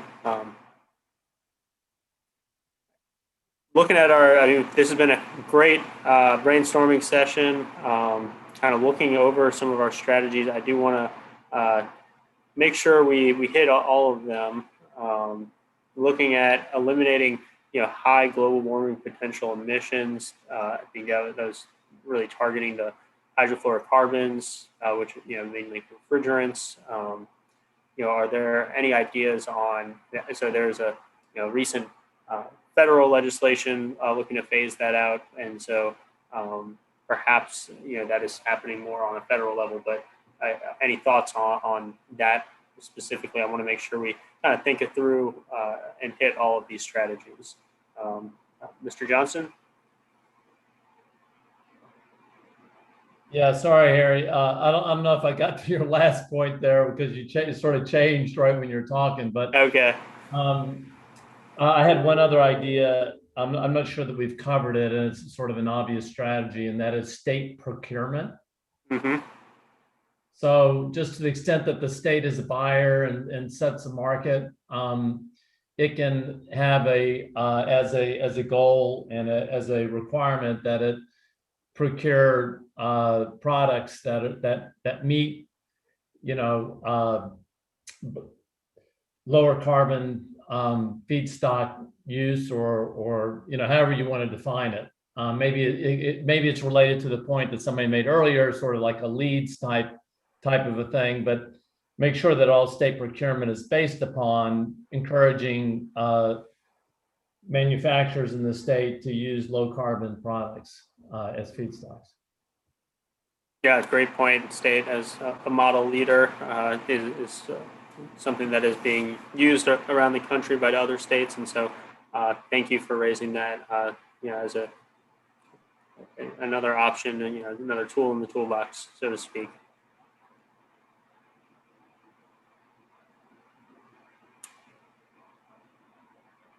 Any other thoughts? Kind of looking through some of the ones that we haven't hit. I mean, just how to phase out, certain high-emitting refrigerants, ways to incorporate recycled or byproduct feedstocks. I know we've hit on them. Utilizing plastics and recycling, and I believe it's pyrolysis. I might be pronouncing that incorrectly, but looking at ways to kind of recycle and reuse.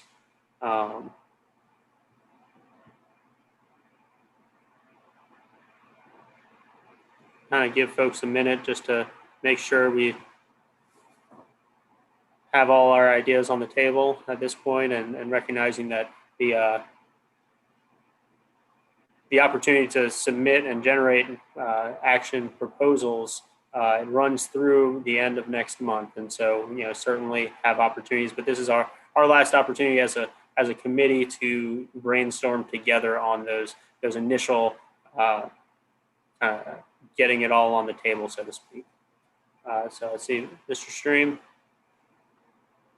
I'm talking too much. I'm sorry, but there was some reference made earlier as well.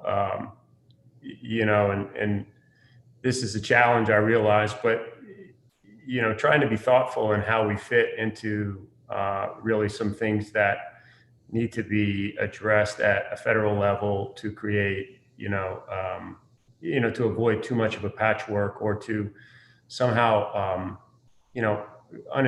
create some unintended negative consequences that we, with the best of intentions, sort of impose upon ourselves as a state. And trying to ensure that imported goods are being recognized for their carbon footprint, and even candidly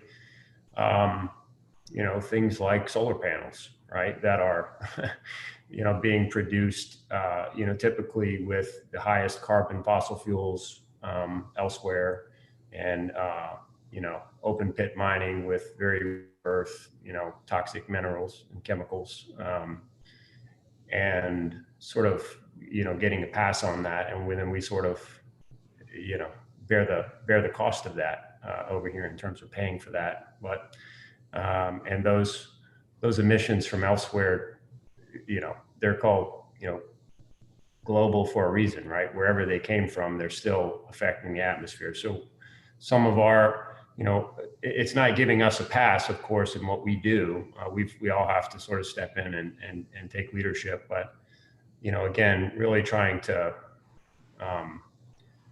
motivate some things I think that need to take place at the federal level to ensure that in some of these places, like, for instance, Louisiana, where, we compete in a global commodity market, that we don't unintentionally really, undercut ourselves, and not just to give us not just as an excuse to be a bad environmental actor, because that's not the goal. It's just to ensure that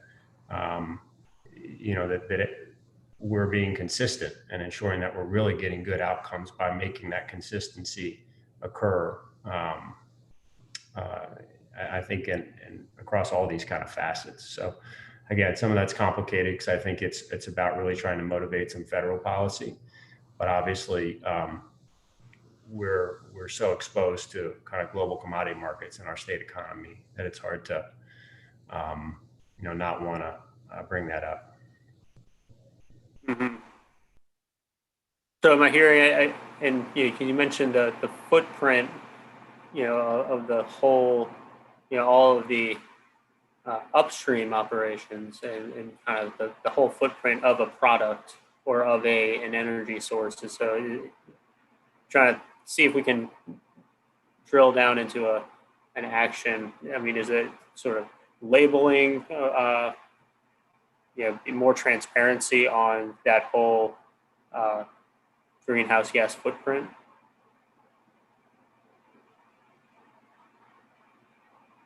I think there were some really good comments made earlier about labeling and about how there's a lot of sincere effort, I think, and desire to lean in on this here domestically and in Louisiana, and some I think consistently applied labeling at a broader scale would be helpful to that versus just kind of a state by state patchwork. One of our other participants who may have made more thoughtful comment on that earlier might have a follow-up better than mine. Yeah, any follow-up thoughts on how to make an effective labeling regime for, carbon or greenhouse gas footprint of products?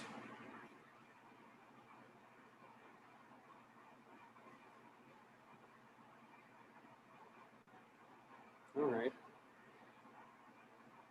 Well, you don't have to drill down to it today if that's something we all need to think on. Harry, this is Hunter Johnson. Yeah. It's a really important but complex area. Common standards and life cycle analysis is basically, the answer to the question. But the problem is common standards and, how do you create the boundaries on a life cycle analysis? And that is something that's being discussed at the international level. Just, today, John Kerry met with the European Union on this topic of a carbon border adjustment fee, and how that would be imposed. And so, Gray is asking absolutely the right question, but how a state can kind of interact and what's in essence how to get everybody on the same page about comparing carbon intensity is it's a large undertaking.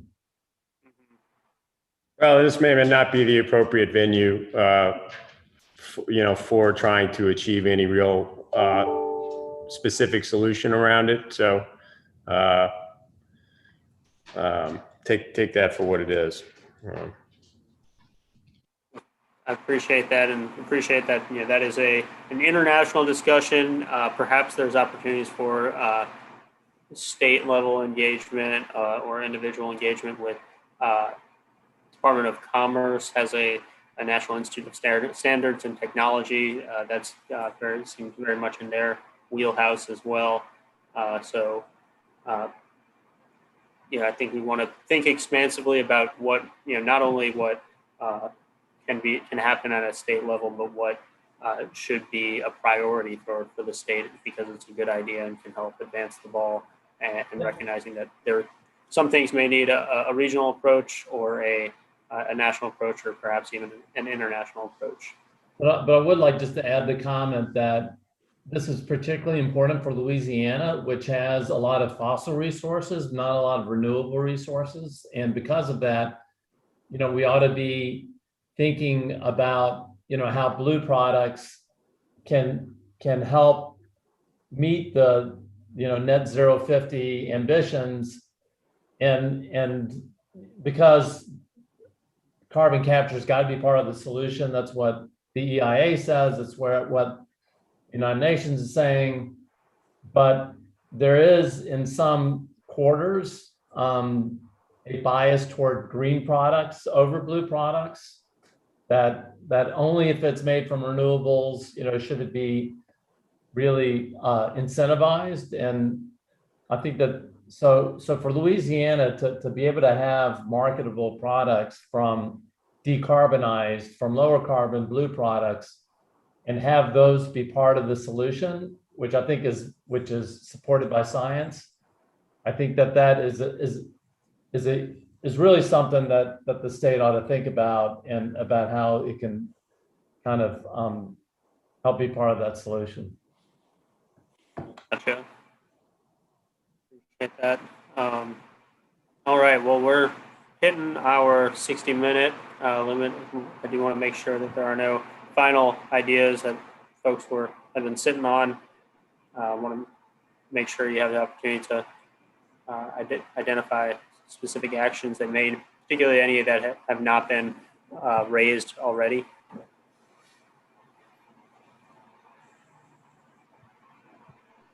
All right, now the fun part begins, and assigning homework.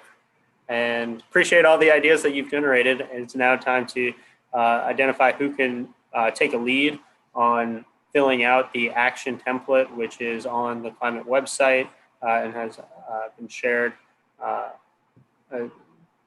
already. But if you need to reference it, it is on the Governor's Climate Initiative Task Force website. And the goal would be to take the lead on filling out the template with your specific action. You can collaborate with folks on the committee or off the, general members of the public, anyone you like. These, and really the goal is to just coordinate our efforts so folks aren't submitting duplicative action proposals. But certainly you can take ownership and individual ownership, and they will all be eventually evaluated. Mr. Johnston conveniently has to leave in 7 minutes, so we'll make sure that his assignments are at the top of the list. Right when you're assigning homework. Yeah. Well, let's see if we can get through it pretty quickly. And certainly, if you have to go, but any ideas that you particularly raised, I appreciate the opportunity for y'all to take the lead on. So let's run through. Yeah, I'm not trying to get out of homework. I know. I hear you. We appreciate all your time, and we know y'all all have busy schedules. So let's get into it, and if we have to follow up over email, we will. So the energy auditing of industrial facilities. Perhaps Professor Wang, that would be one for you in giving your wheelhouse. Okay. So certification program for industrial facilities, energy efficiency targets, kind of like a lead for industrial facilities. Anybody interested in taking the lead on that?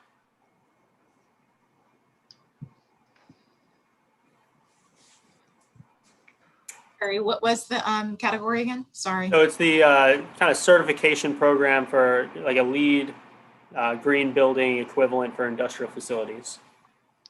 That is not my wheelhouse, but if no one else wants to volunteer for that, then I'll step up. Thank you. Yeah, I think I can help as well, Takesha. We probably can team for the first two. Right? Sounds How about that? Okay. All right. Carbon tax. Anyone and the action template will recognize who and identify, provides an opportunity to identify the best government entity. So that for folks who think I see here it's advocate for federal one or a regional one, so that there is an opportunity to identify sort of where you think it would best be applied. Anyone want to take this on?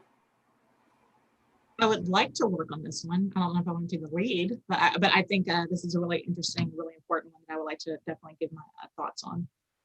Sure, that would be wonderful. And really, this is just to make sure that some of the kind of most obvious things that we brainstormed today don't slip through the cracks, and make sure that somebody is submitting a proposal.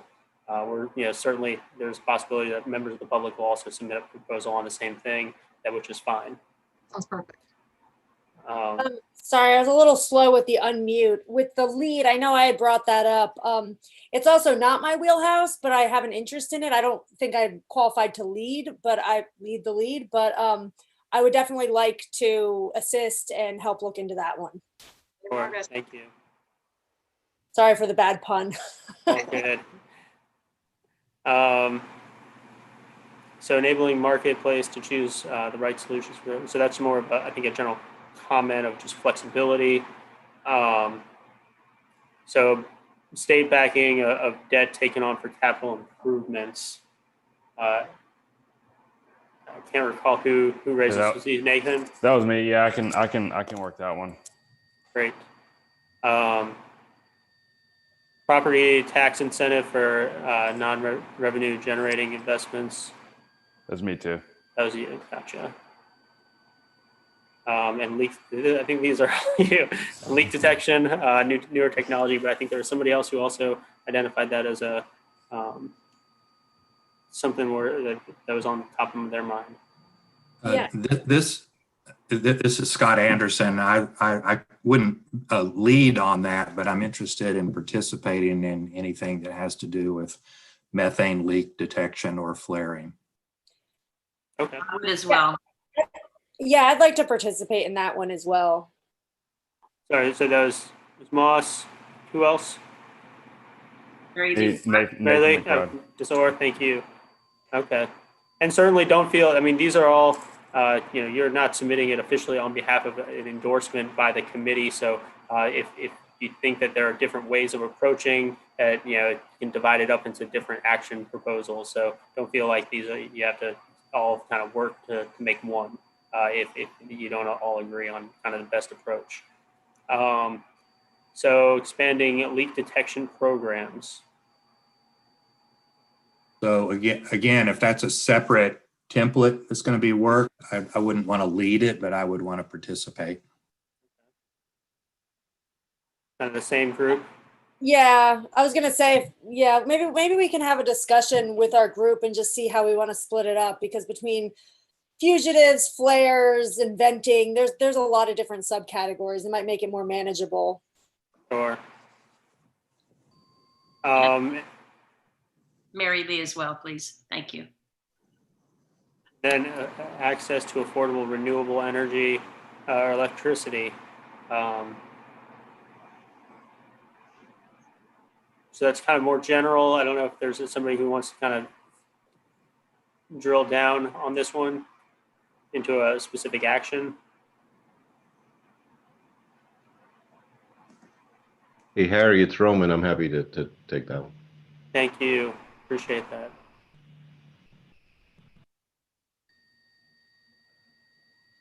Mr. Johnson, I know you have to go, so we can email you all the rest of the list that we've assigned to you. Okay, I appreciate that. Yeah. All right. I'm good at filling out forms, so yeah, just. Excellent. Thank you. Okay. So moving through, didn't have any specific ideas on increasing electrification or how to move to electrification, with the assumption that the electrification would have a lower carbon footprint than other processes. But one thing that we didn't put down there was the renewable portfolio standard, which is an obvious policy. Mm-hmm. Also, thank you. Public Service Commission. Also, what was that last one? It's a Public Service Commission jurisdiction. Right. I think the legislature can actually do it. Anyway. Thank you. Yeah, that's something certainly that the Power Production Committee has been, it's on their radar at the very least. All right, so enabling choice on electrification. Mr. Hardy, is that something that you would be interested in taking on? Yes, I thought that was the one from before. Okay, perfect. You've already taken it on. So state incentives for solar adoption. I believe Professor Wong, you had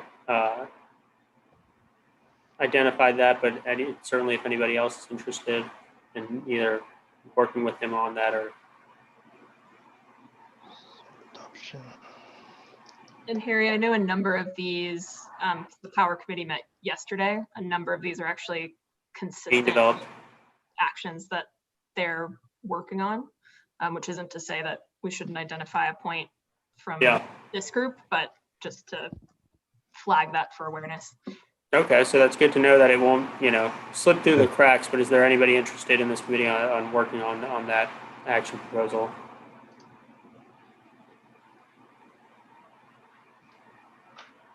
Well, think about it. If you change your mind, let us know. So joining regional organizations, can't recall exactly what this was with cap and trade or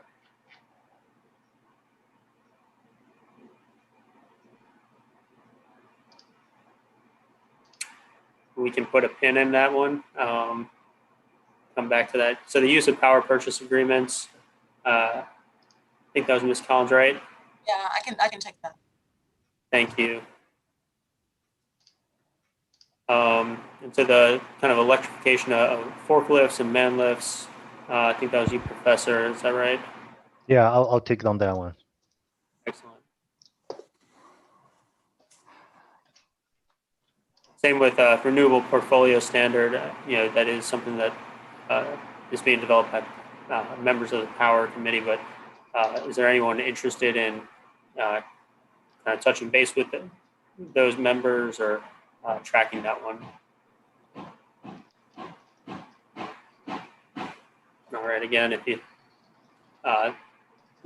piques your interest later, just let us know.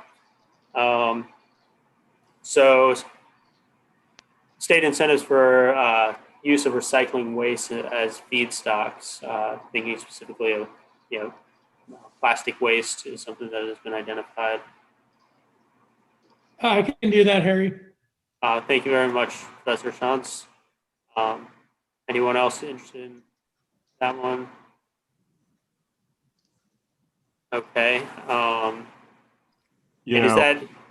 What's that? Sorry, Harry, I couldn't get off mute fast enough. It's Roman. Since we're doing some of that in Louisiana, I'll be happy to. Right at Norco? Yep, at Norco. Okay, excellent. And is that Mr. Stream?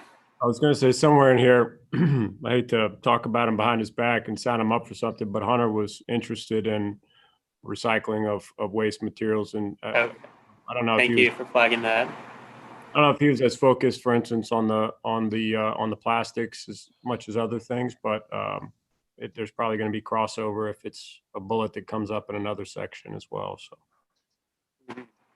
Okay, great. Thanks for flagging that. So this is a similar, but probably different action is, different from incentives, but setting targets for the use of recycled materials. Yeah, I think these all bundle together, Harry. Okay, so maybe this group with Roman and Hunter can also kind of divide up as necessary, or all work kind of on that. And then kind of state as a model leader, what a procurement requirement might look like. Again, it might dovetail with this as well, but it could also be, it doesn't have to be just feedstocks. It could be more general. Anyone interested? I said maybe let's keep the same group, and if anyone is interested in kind of taking a more general approach, or if y'all think of a more general approach that can kind of develop it as you go. All right. So is the blue enable So in green, so marketing blue fuels. Perhaps it's how to promote export of those products. I think that might have been Mr. Johnston as well. But if there's anyone else that would like to assist or work. Harry, this is Morris Johnson. You can put me on that too. Okay, excellent.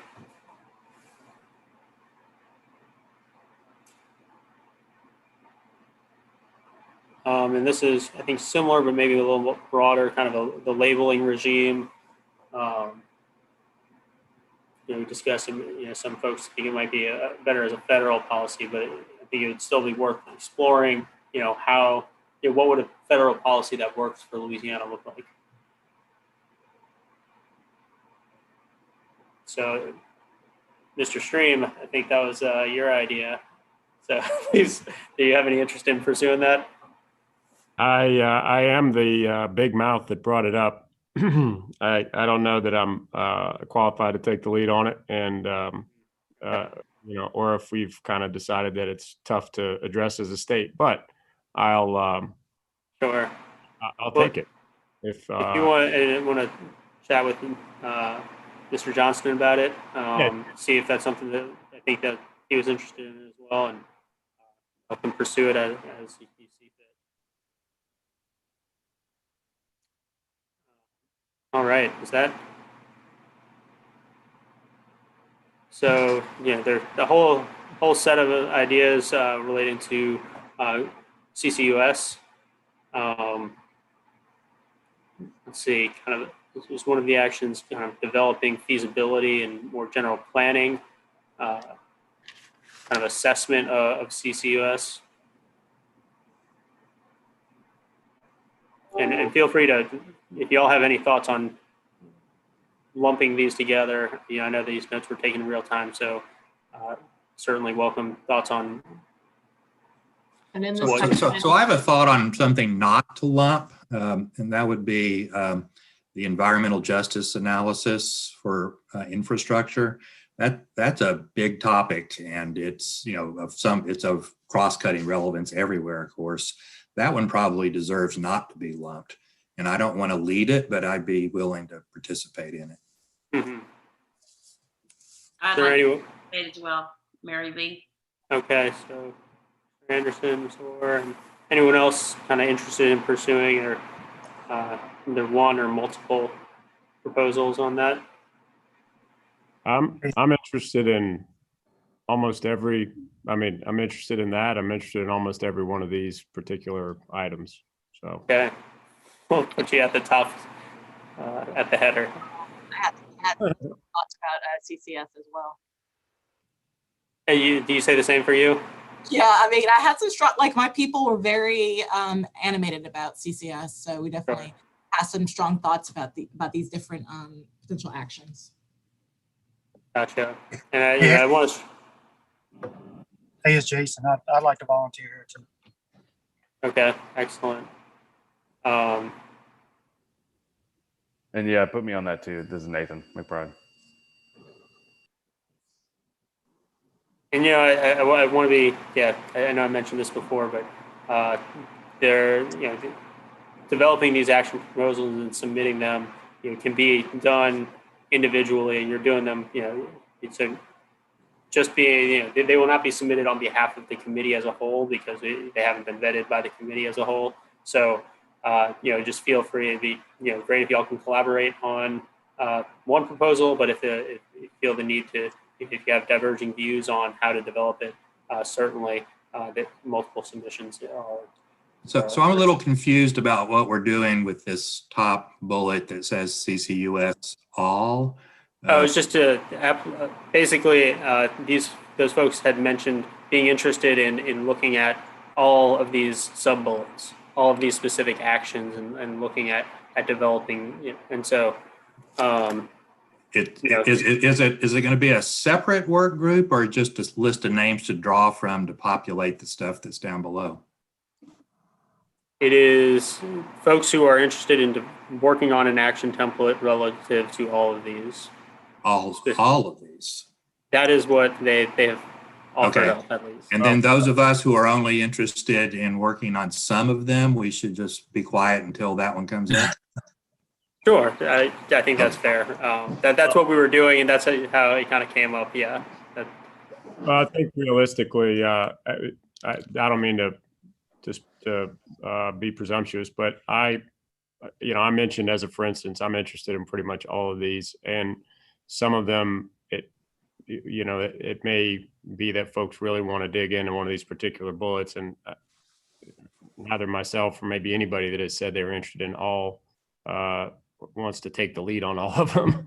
It may get kind of parted out, or we may work together on some, or there may just be a lot of independent directions on these, but and some may sort of come together. So yeah, and this is, I think you hit the nail on the head of, we're trying to outline kind of who's interested just for coordination purposes, really, and the idea of a lead is just somebody at least saying that they're willing to fill out a whole action proposal, and that's what we're trying to get. Different probably action proposals that would come out of this, and again, I know that Hunter's going to have interest in some of these areas specifically. So, okay, well, maybe let's just kind of run through, and if it's, we can just, again, we have the folks who are interested at, kind of Craig, Takesha, Jason, Nathan. If that differs as we go through it, great. Let us know if anybody wants to be added. Let's do, just let us know. And so the feasibility analysis, kind of setting the table for, R&D and infrastructure needs, geological cost assessment, all that. It sounds like everybody. Mr. Anderson? No? Well, I'd rather not volunteer for it. I mean, Sure. That's fine. And not to put you on the spot, I just want to make sure that it wasn't leaving you behind. Innovation funding at state level, so R&D funding specifically.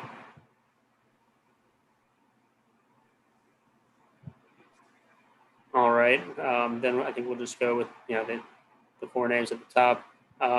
Developing in-state CCUS expertise. I think it was mentioned in particular, working with our academic institutions to develop that, and probably.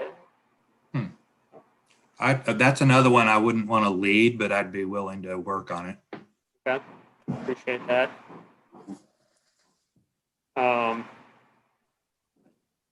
EJ analysis for siting. So I think we have the group.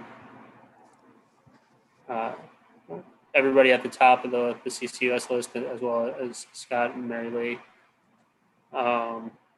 Mechanisms for involvement by businesses. It's kind of broad still. I'm not sure specifically. Does anybody want to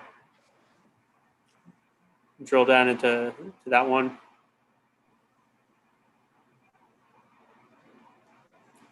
All right, we can maybe put a pin in that. Training needs. I think that might dovetail in the developing CCUS expertise. Is that right? Or yeah, I think those would go together. Okay.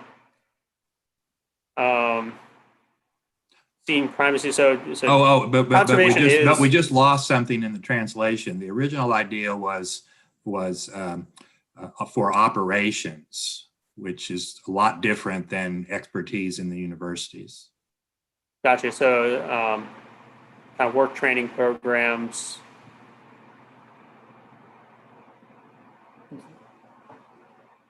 I mean, are you thinking about specifically job training operations? What appeals to me about that phrase, training needs on operations, is that I think that there's a lot of things that the companies who undertake to do the sequestration need to know how to do, and some already do, but some of them really don't. I think this bullet in particular, several of these up at the top, I actually captured from the strategies conversation, because there was a lot of good, rich discussion there about gotcha. Things getting towards action. So those might have been comments actually, or synthesized notes from comments from Takesha. Okay. Oh, you know what you could do is where it says develop in-state CCUS expertise. We could say both in the private sector and the public sector. Great. And then I know, Mr. Anderson, you had mentioned seeking Class 6 primacy. DNR is in the process of seeking primacy for Class 6. Yes, wells. I would still, well, I guess I would defer to others if that's a reason not to do an action template. Okay, but I think that, and we've been talking with DNR, and I'm aware of that. But if it does deserve to be an action template, I would be willing to lead this one, or maybe co-lead it with DNR or something. All right, and two of our DNR co-chairs of the Mining, Oil, and Gas Committee that meeting is next Tuesday. I'm sure that that'll come up, so we can kind of put y'all in touch. So I think that's, the next comment is more of an impact analysis, and I know we're trying to run through these quickly because I know we're kind of pushing against the 4 o'clock. Well, I hate to slow us down, but it's not so much impact analysis as it is impact avoidance. It's risk control. Sure, And, which don't you think would be covered in an adequate regulatory regime? well, I was trying to make the point earlier that of all the yes, I do think it would be covered in an adequate regulatory regime. Maybe it could be defined. It could be combined with the adequate regulatory regime, but it's a subject unto itself, and I think it's got a different character to it than all the other regulatory issues that saline projects throw up. Yeah. Looking at the action template does identify opportunities for that impact analysis. So maybe it's different. Certainly, this sounds like something you are interested in pursuing. So we can put your name down, and I think you're on both. And so, to the extent it's a separate action, then you can kind of divide it as you need to. Yeah. I know I've already put my name on the catch-all list up top. Interested in all these, but definitely interested in a couple of these. This one and the previous as well. Okay. And since he's gone, I'll nominate Hunter to be the lead on this pore space access. Okay. But I would like to work on it. Likewise. Very good. Cap and trade.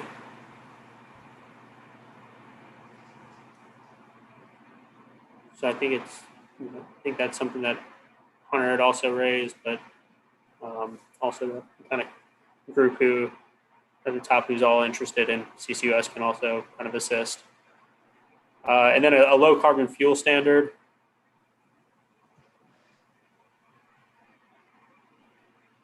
I'm not sure who raised that one.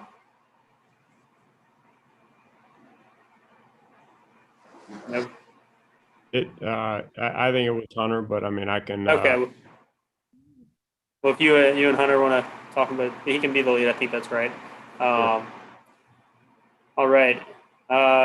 So kind of the cross-cutting actions, create a standardization and certification for wetland carbon offsets. So that's certainly something that the Ag and Forestry Conservation Waste Committee has is developing. So who was interested in kind of being put in touch with those folks who are developing? I would be interested in being part of that. Gray Wood as well. Yeah, I would be interested in that as well.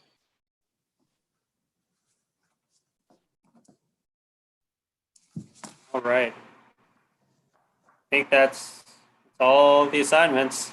Very good. Appreciate y'all all popping up. And if y'all, after this meeting, I think of anything that you want to jump on, it's really just as we can help coordinate this, as folks are generating proposals and submitting them, all the better. So don't hesitate to reach out. We're happy to help coordinate as we can.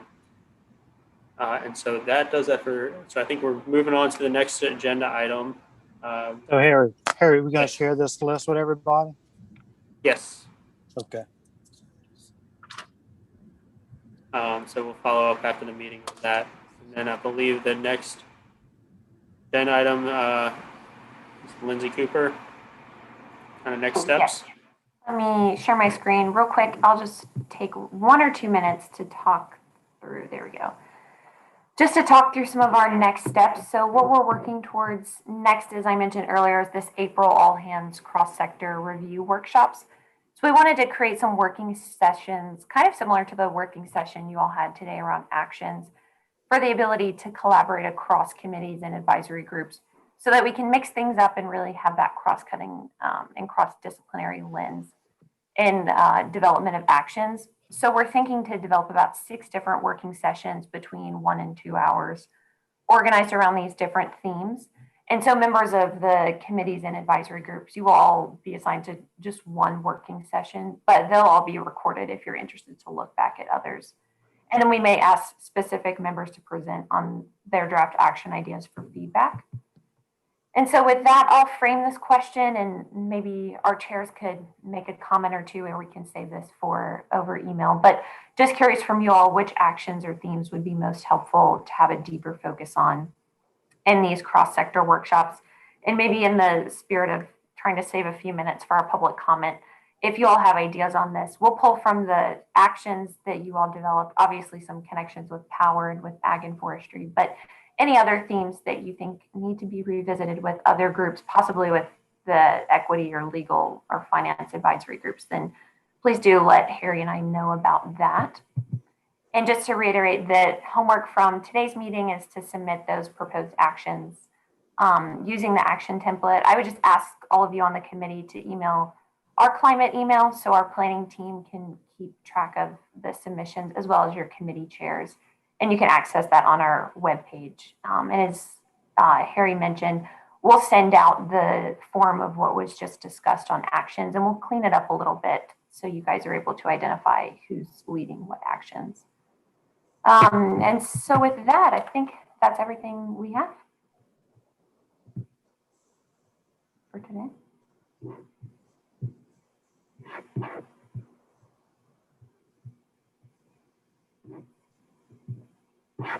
All right, I think that moves us into public comment. Lindsay, can you pull up the climate@la.gov email address? Yes, I'll pull that up real quick. See if we have any comments. And any comments while Lindsay's doing that, any comments from our attendees?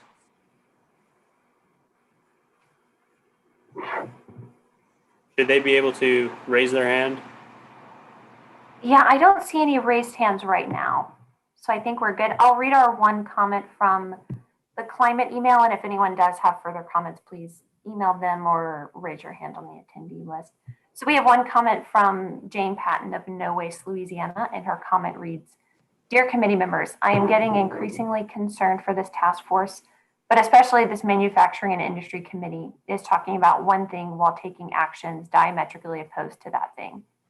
This climate initiatives task force was set up to proactively work to reduce greenhouse gas emissions in the state of Louisiana, to protect our people and our coast.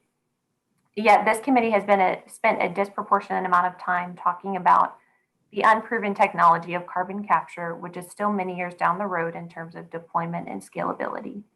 Meanwhile, the state is continuing to permit and give huge tax exemptions to massive explosion in manufacturing and industrial build-out, which will emit many millions more tons of CO2 into Louisiana's atmosphere than could be captured. New sites, many of them greenfield, are being planned, construction, and brought online with massive annual CO2 footprints. These include Formosa Plastics with 13 million tons of GHG per year, Cameron LNG, 9 million tons of GHG per year, Commonwealth LNG, 3.4 million tons of GHG per year, Driftwood LNG, 9.5 million tons, Sasol North American Cracker, 4 million tons, Eurochem, 4.5 million tons, Magnolia LNG 2.5 million, Plaquemines LNG 8.8 million, Venture Global LNG 7.8 million, Calcasieu Pass LNG 3.9 million. Many of the people on this committee represent, support, or are employed by companies building these plants. If we're going to have a real conversation about how this committee and entire task force can mitigate harm to Louisiana, to the climate from Louisiana, all of these projects should be immediately halted and not allowed to come online. There is no other viable options. Our actions must be louder than our words. Thank you, signed Jane. And that is the only comment that we have received via our climate email. Are there any comments from the attendees?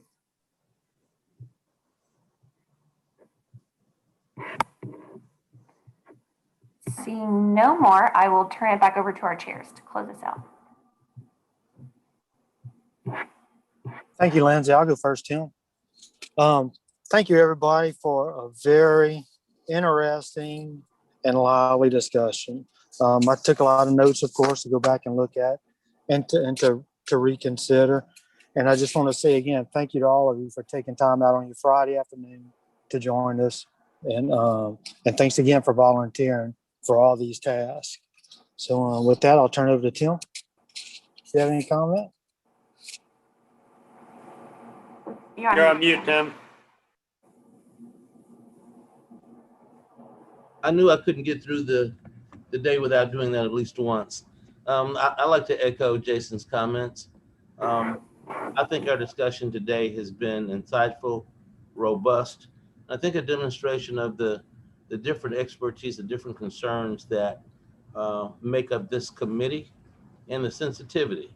I do want to say to you, Harry, I am interested in so much of this. I do want to personally be involved in the carbon capture, use, and sequestration to whatever extent I can, but I cannot be more excited and proud to be associated with each of you. And thank you so much for what you bring, and especially for the eagerness with which you volunteered for homework.